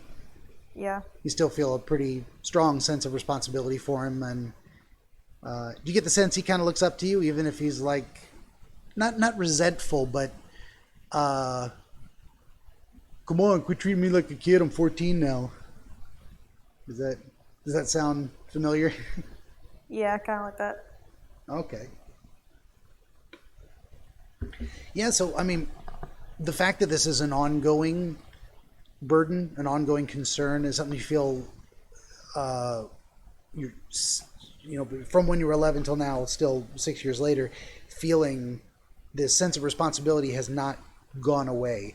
The idea that the dream would come back to remind you that you're still struggling with.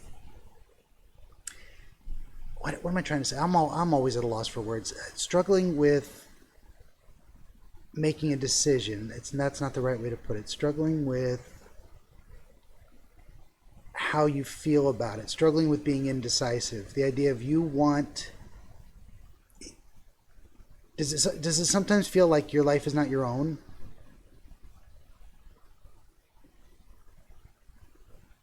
Kind of. Can you say a little about that?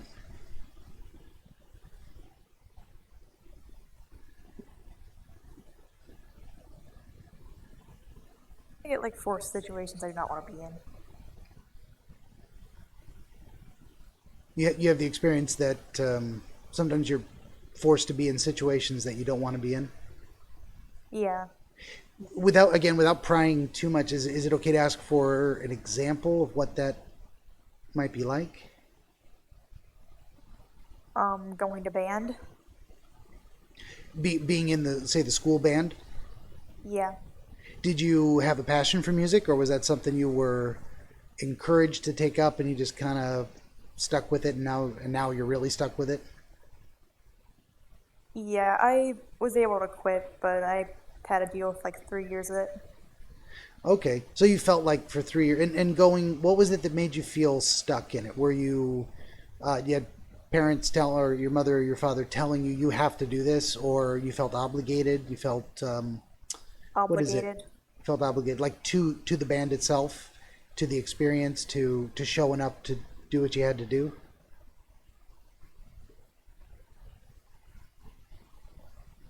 I felt obligated, like I had to I had to do as much class as possible. If you do marching band, then you don't have to do gym, so I can do more classes. Okay, interesting. So it was almost a calculated choice. So it was a choice. It was something you said, I'm going to do this because of strategic reasons, but still it was unpleasant to endure, even if it was voluntary. Yeah. Okay, fair enough. Interesting. So back to the actual dream imagery. Usually you're a very good swimmer, you say, in real life? What was that? Oh, you're a good swimmer in real life? I'm a good swimmer, yeah. Okay, you enjoy it, so it's something you're skilled at, and you're maybe not Olympic level, but you can float and you enjoy it, and you can move through the water pretty easily. So the idea that you would suddenly be pulled down. You mentioned having a real life fear of not being able to see the bottom. Did you experience that fear in the dream as you were swimming out?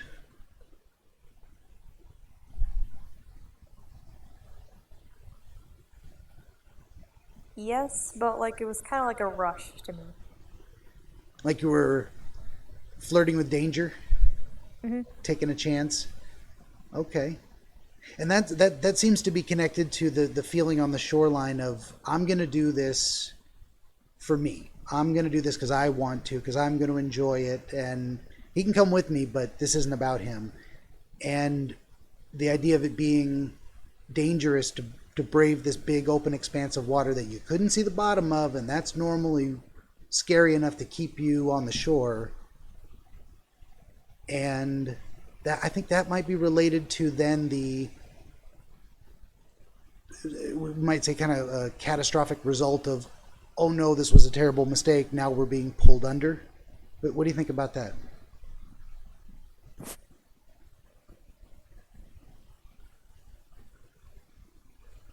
Sometimes I make stupid decisions. Like I think it's Okay. gonna be fun, and then I just like it really messes up.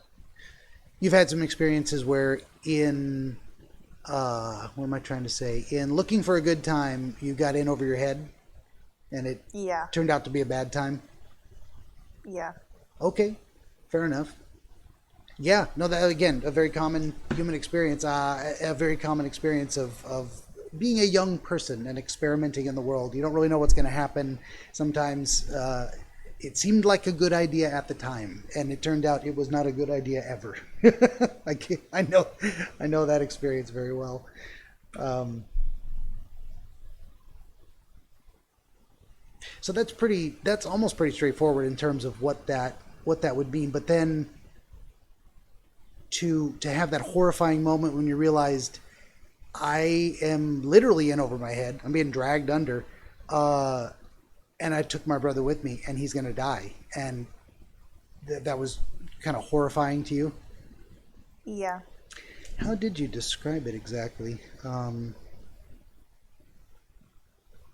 That you described him seeing that I'm about to die look, and that you couldn't save him. That you'd made a fatal kind of final mistake that you couldn't take back.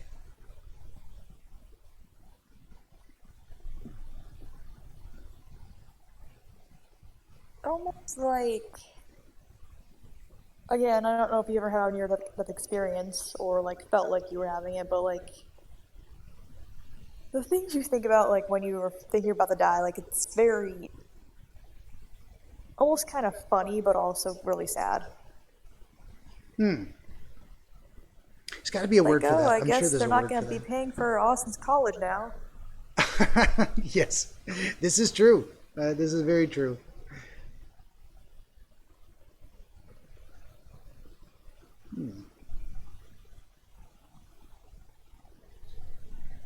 And you felt a kind of despair, is one way you described it. The idea that actually nothing else mattered. All that fun you thought you were going to have, now that you realized it was all going to shit. Nothing Yeah, I'm mattered. thinking of But all the things like he can't do now. Like I'm thinking of like, oh, he can never get married. He can never go to college. He can never even go to high school or middle school. that was the feeling that his future had been robbed or was being stolen from him as a result of your mistake. Yeah. That's heavy, man. That's a lot for an 11-year-old to be feeling in her dreams.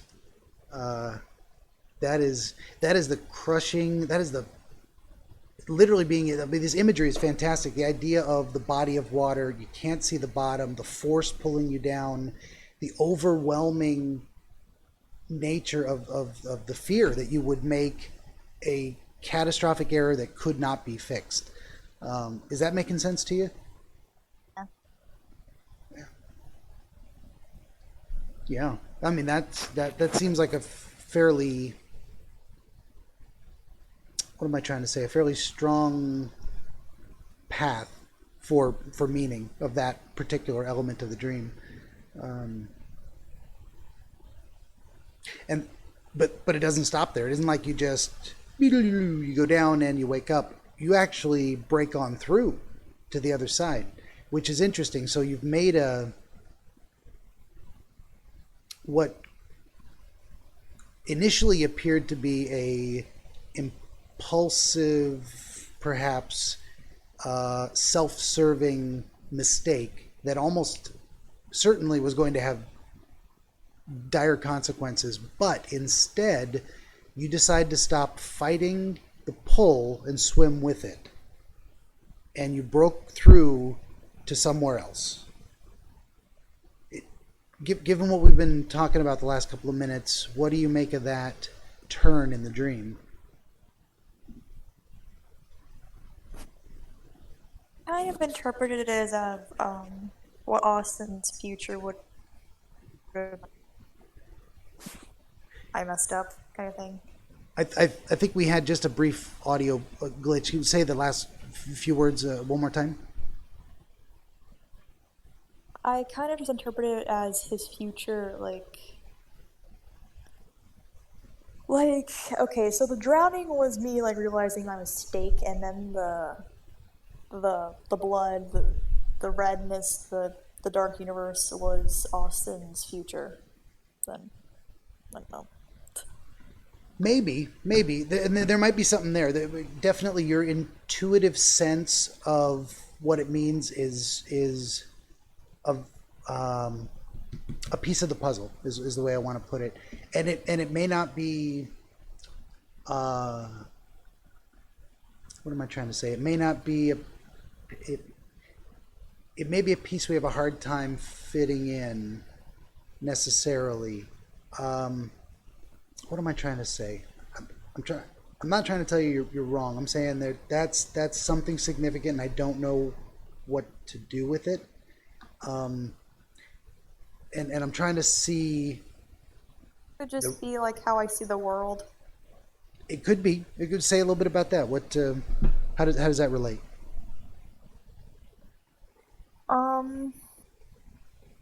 It's a very dark and unforgiving place. Mm-hmm. It was a famous poem. I can't remember the guy or a quote. He said, "Life is nasty, brutish, and short." I don't know if you ever came across that. No, I haven't. Yeah, this was a guy I think writing in the 17 or 1800s, and when people didn't live that long, and it was hard living. But a lot of people hang on to that because sometimes life feels like that. It's doesn't go on for very long, and perhaps that's a saving grace because it can be very unpleasant. One would hope not you, but anyone would have a better experience of living, a desire to have an anticipation of more good times than bad is what I'm trying to say. Is that something you experience? Do you anticipate things are generally going to be better than worse? I try to, but it doesn't always. Yeah, I'm pretty pessimistic sometimes. Fair enough. And that's just real for you right now. That's just where you're at. That's not a criticism on my part. Sometimes you'll get people who say, you should cheer up. You should just think positive. And it's like, I'm thinking what I think because I'm seeing what I see. And if you're being honest with yourself, if what you see is bleak, you want to just be real and say, that's what I see. You just call it like you see it. So I wouldn't want you to feel bad about, what am I trying to say? It's not like there's something wrong with you because you see the world that way. That's just what you see right now. Hopefully, I would wish for you that you would see other things, that you would have the opportunity to see other things. But it's okay to be in that place for now. It's as long as you know that's not a place you're going to be forever. Does that make sense?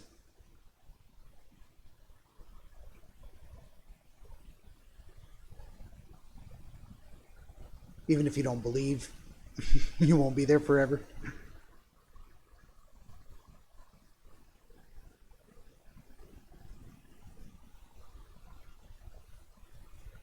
Did I lose you?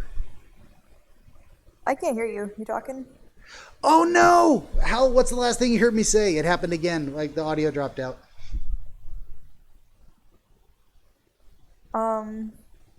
Pessimism. Yeah, I guess I was just in my own roundabout way trying to say there is a light at the end of the tunnel, even if you can't see it yet. I've been there. I've seen the light, and you just got to keep walking down the tunnel, and I believe you will see it too. But it's okay if you don't see it right now. That's just where you're at in the tunnel. Does that analogy make sense?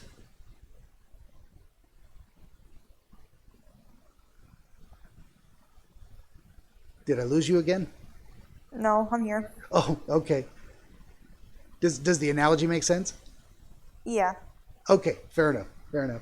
I don't know if we keep losing each other on the audio. But yeah, we were trying to get to breaking through to the other world. Maybe what you were trying to say is something that it felt like it was connected to your making a mistake because you had now arrived at the place of consequence, the place where you had to suffer the consequence for making the mistake. Am I onto something there?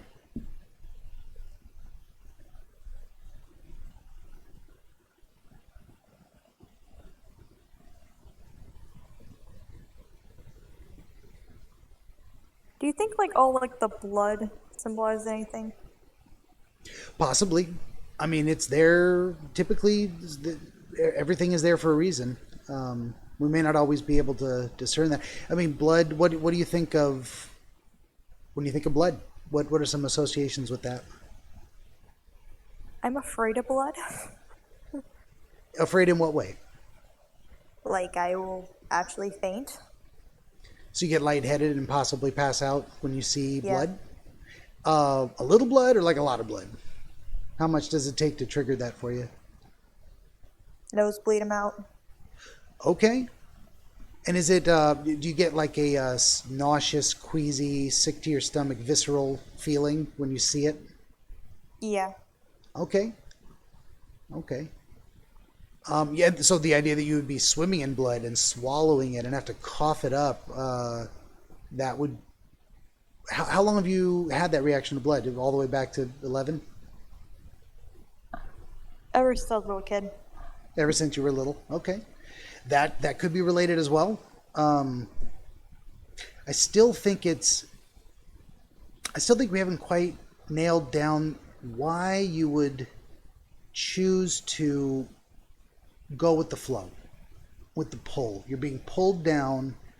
You think you're drowning. You think your brother's going to die, and you're like, you know what? I'm just going to go for it. I'm just going to lean in to the choice, or to the pull. It wasn't a choice. It was a choice to swim. It was not your choice to be pulled down.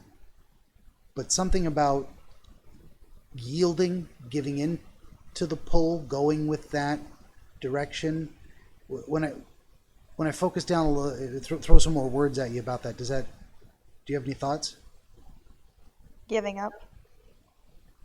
It kind of felt like giving up. It's like, this is happening.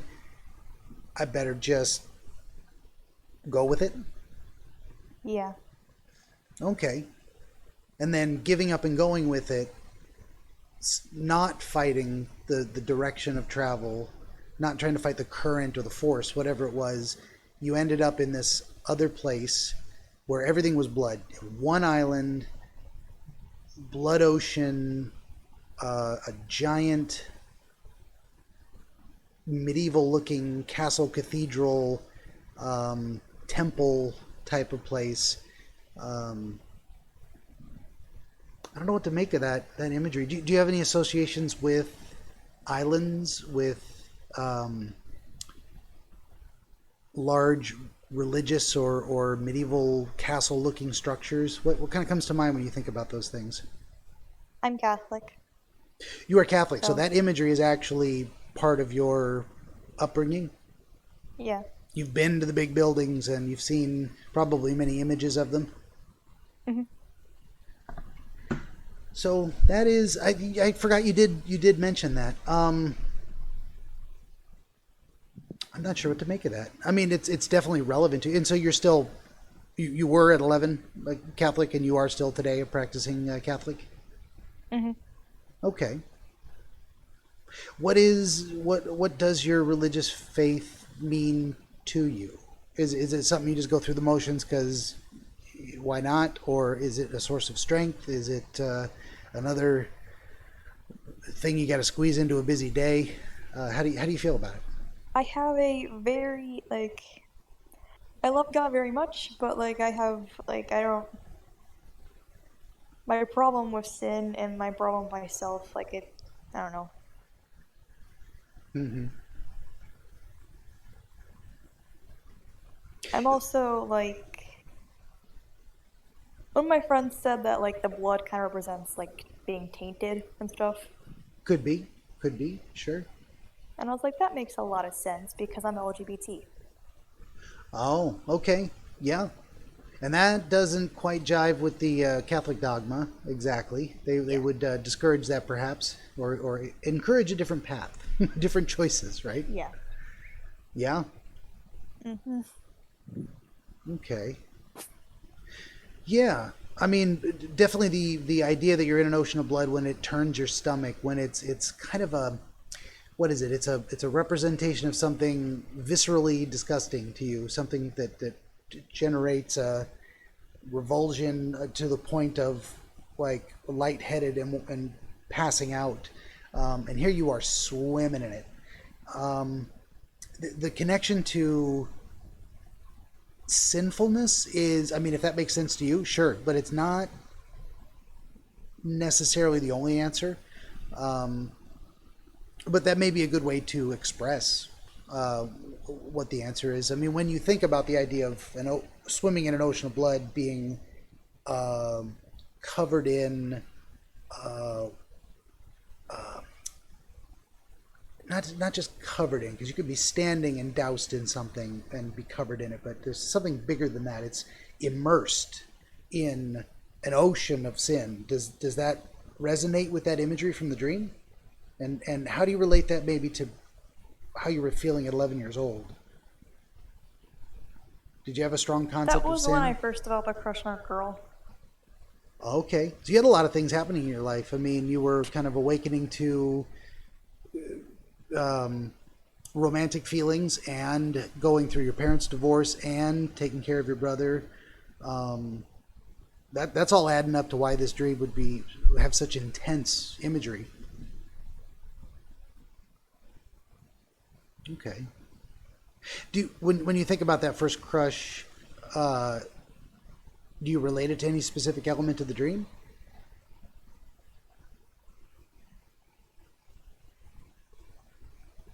Or really? Um, she hated homosexuals.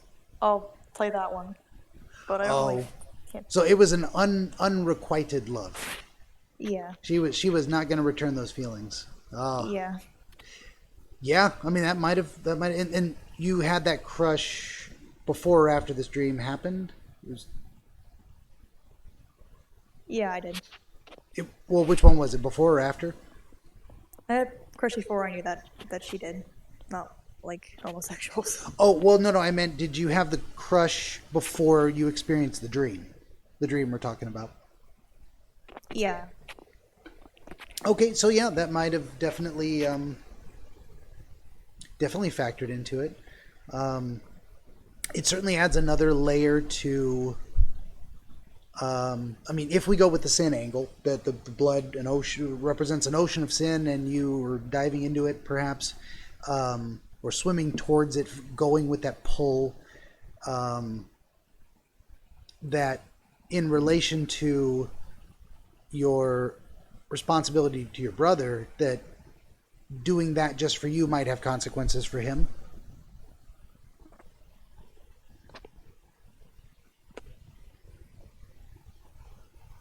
the way I see it, like I want to take care of him, but I also wanted to be myself.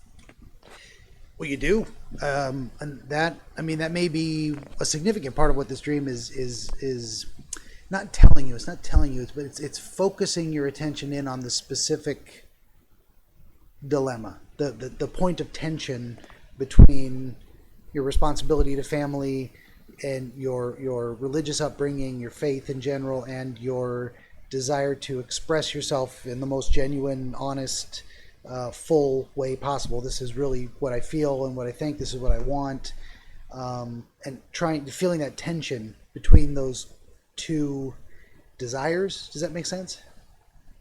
Hmm. Okay.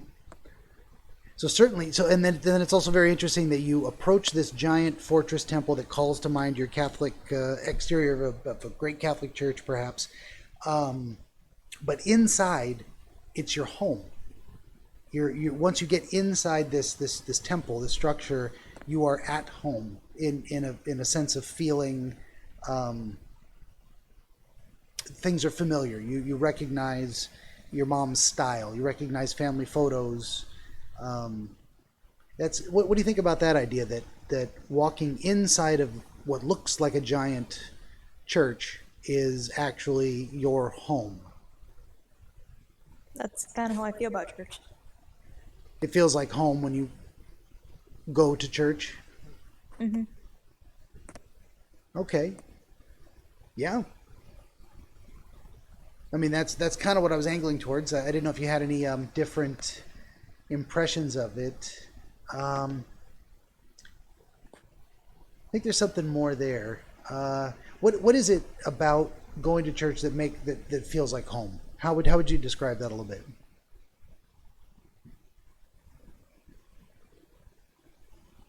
Or just the people there and like I don't know, it feels safe. Safe. You feel welcome by the people there. Like they're happy to see you. They want you there. Yeah, but it's not perfect. It's not perfect. Yeah, which may be why you then also had an impression of these otherworldly creatures coming through the walls or out of the kitchen. I think there might be something specific to the location they came from, but it might not. It might not be relevant. Why did the woman come down the stairs? Why did the man come through the wall? And why did the demons come out of the kitchen? I don't know. I'm not sure that's relevant, but more to focus on that. Once you got in there, you weren't alone. I mean, not only were you not alone because your brother's with you, but you weren't. You didn't bring your brother into an empty place. There were people there, but those people were. You didn't feel a sense of threat. You felt welcome, but you also felt like they were offering you something that you didn't want, even though it should have been tempting. Like they expected you to accept. They expected you to want it. They expected you to be someone who would look at their offer as appealing, and it wasn't. It turns out that's not who you are. What do you, when you think about that, what comes to mind?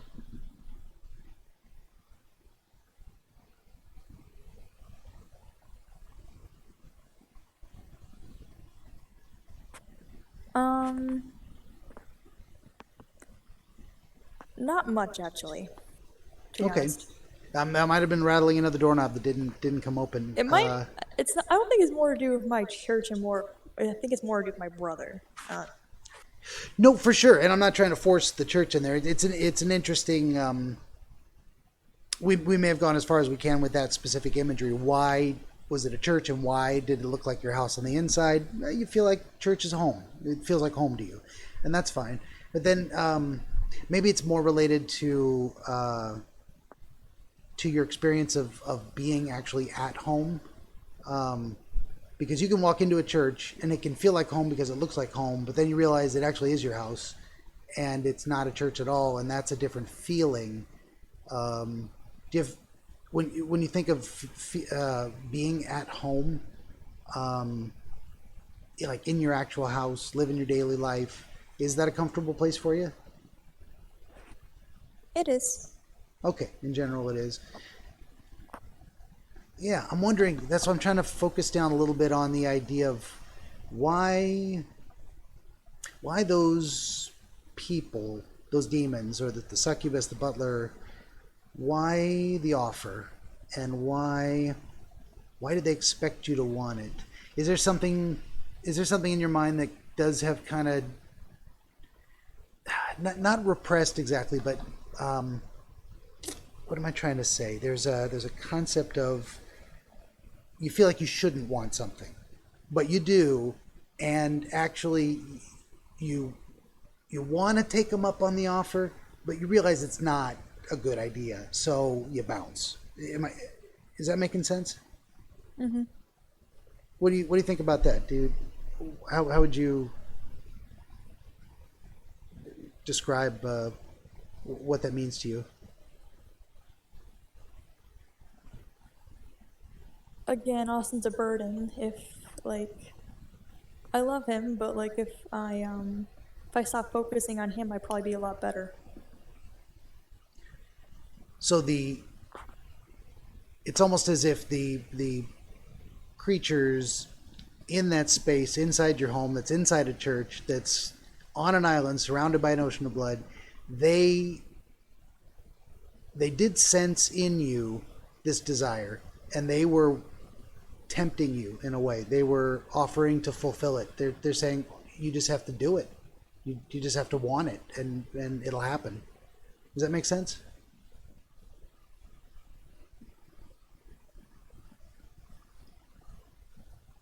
But like deep down, I don't want it. And you ran away. Yeah. Yeah.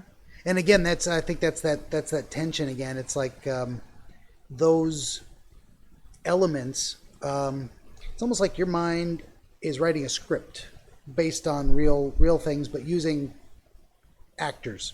So what they were there to do, in a sense, was to remind you this is real. This is something you want, and your choice in the dream was to reject it and say, I'm gonna go back the way I came. We're gonna go back through the ocean of blood. We're gonna swim out.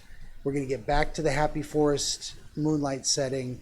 We're going to. So I'm thinking it's kind of the picture of what it is kind of coming to me is that you still have this. You're still struggling, and I probably said this 7 times now, but you're still struggling with this tension between taking care of your brother and taking care of yourself. And those are both real important things to you. You don't want to forget about you, and you don't want to let him down. And there is a tension there, and you're kind of walking that tightrope and trying to make sure you don't fall off either side. So the idea of this dream being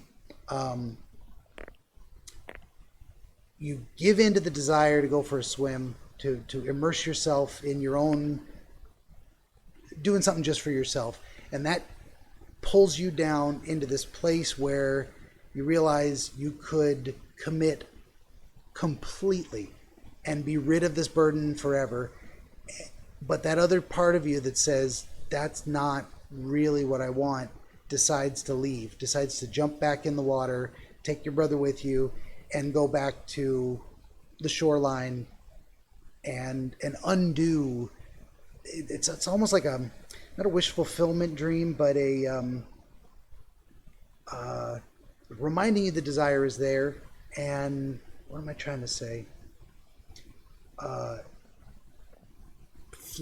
Flirting with danger was a bit of it, but flirting with the idea of what if I gave in? What if I gave in to that desire and realizing, no, it's not really what I want. I don't know. What do you think about that? What are your thoughts on that? I think it makes a lot of sense, actually. Okay. And the idea that it comes back occasionally. So with recurring dreams, why the same dream? There's two different answers to that. One is, especially with an a dream of significant intensity that you remember and has an impact. You feel it and you remember it after waking up and it doesn't go away. Those images and that sequence of events are now literally physically in your head forever. I don't know if you know much about brain chemistry and development, neuronal pathways. Once it's basically you've created a memory of the dream, and the memory of the dream exists as if it were a memory of doing something in real life. Does that make sense? Yes, it does. Sorry. Yeah. No, that's okay. Good. So basically, the idea is a memory is a memory is a memory, and memory's faulty, and memories change over time. But so the idea of the same specific pattern of events and dream imagery recurring, it's going back to a pattern your brain's familiar with, and it's pulling that up again to represent the idea that anytime that, what am I trying to say?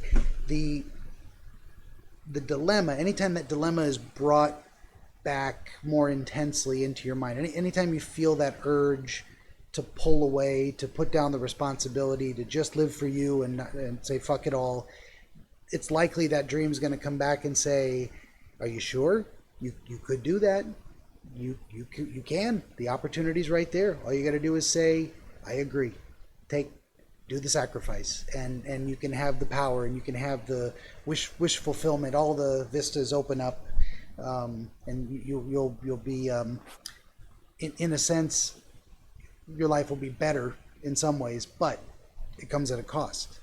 So now I want to go back just for a moment to what I was saying earlier. The idea that I had asked whether you remembered specific times that this dream would occur. And initially I was asking about patterns, but now that you think of it as bringing your mind to focus on that tension between responsibility and freedom, living for yourself or living to take care of someone else, do you see maybe a trend in feeling what am I trying to say? Increases in that feeling of burdensome responsibility that then would very soon after result in a dream? Yeah, Okay. I think about it, yeah. Well, I think we've got a pretty good, I don't want to say the answer. I never want to say we've figured it all out, but I think we've got something pretty important. Do you feel that way? Okay. I mean, you could tell me, nah, this has all been a waste of time, and I didn't learn anything, and whatever. I mean, we gave it a shot. I'm not going to be critical of that. I'm not going to pressure anyone to tell me how good I am at dream interpretation. It's all about you. It's all about how you feel about it. If you genuinely believe this was useful, and that the answers or not answers, the ideas we generated are useful or beneficial or important, then it is. And I would always just want people to be honest about that. So it was like an overview of like what you think it's about. Kind of a final thoughts, a summation. Yeah, I think this is. I mean, it feels to me. My impression of it is that you've got this ongoing burden, a situation that feels burdensome, because it is. I mean, you're carrying a burden. You're carrying this feeling of responsibility for your brother in light of everything that's gone in the past, and you want to put it down, and you realize you can, but that comes at a price. That comes with consequences. My guess would be that you, as you get older, and specifically as your brother gets older, you will both become more competent in the world. Like, he will be able to demonstrate to you that he can take care of himself. And my guess would be that this dream comes back less often in the future as he gets older. But Probably. yeah, but my guess would also be that if there's ever a time when he's in trouble and you feel like you should be doing something to help him, or you're worried about him in general, he starts college, he starts a new job, he's moving to a new town, that might spark the dream coming back. And it's going to remind you, you don't have to worry, but you know, that might have consequences. And it's almost like it's an unavoidable circumstance. It's the only way to cure it would be to say stop caring, and I don't think that's something you can do to actually stop caring about your brother, right? Yeah, no. Yeah, exactly. And I wouldn't encourage you to. I'm not saying, you need to take care of yourself and put that burden down. I mean, honestly, a lot of times our burdens are our reason for living. Imagine being useless. Imagine having no one that depended on you. That's actually one of the worst, loneliest, most terrifying things for a human being to feel, is just completely that their entire existence is useless. So one thing you probably want to think of is don't put too much into the identity of being your brother's keeper. Does that make sense? Can you say that again? You're kind of like glitching. Oh, sorry. One word of caution I would have for you is don't invest too much energy into creating your personal sense of identity as being someone who cares. I am the person who cares for my brother. I am the person who takes care of my brother.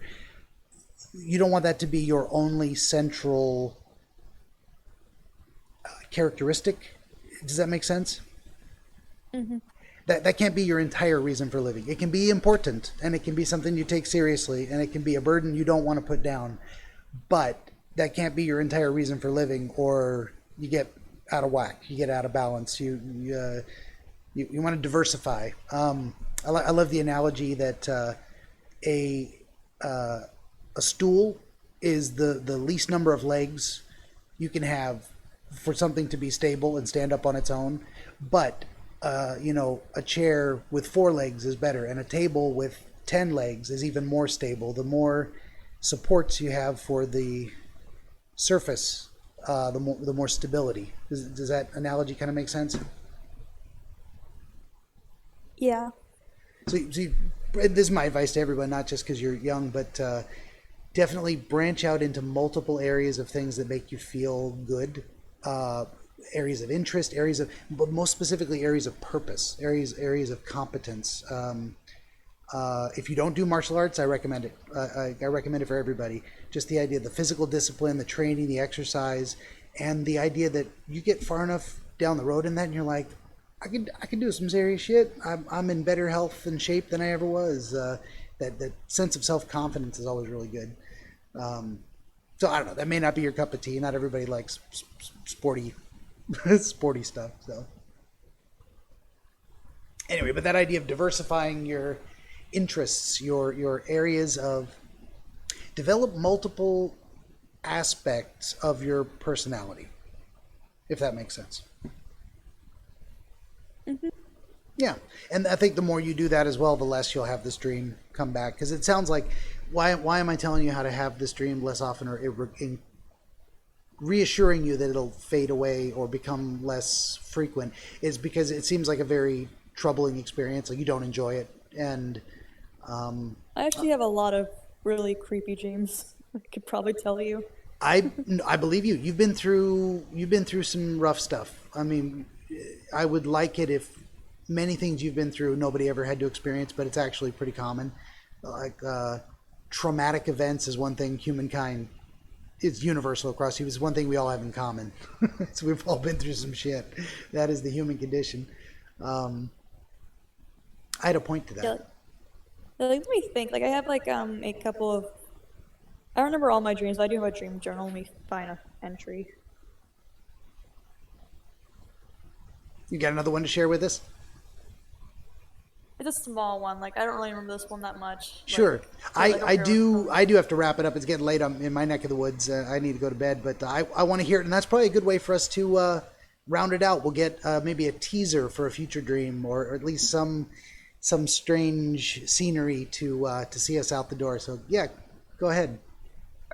Scary dream. So I had basically like a type of insect that would take over your body and eat it from the inside out. Shit. And then they replace your body like slowly with household objects. Wow. And they would like take over your body and make it move around so they could affect other people. Wow. That's another good one. You know what I'd like to do at some point in the future? I've already had some previous guests contact me again and say, hey, I've had more dreams. I'm like, I want to do that. I want to have people back. But for right now, I'm trying to keep it fresh, different people, different interview experiences, and give it a little, what is it called? Let the audience anticipate people coming back if that's going to happen. Maybe someday, we'll have a part 2. Okay. So, well, I hope this was a good experience for you. I hope you felt it was meaningful, with time well spent.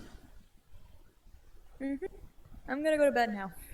Yeah, me too. It is that time. I'm just going to thank our audience for listening to another episode of Dreamscapes. And good night. Bye.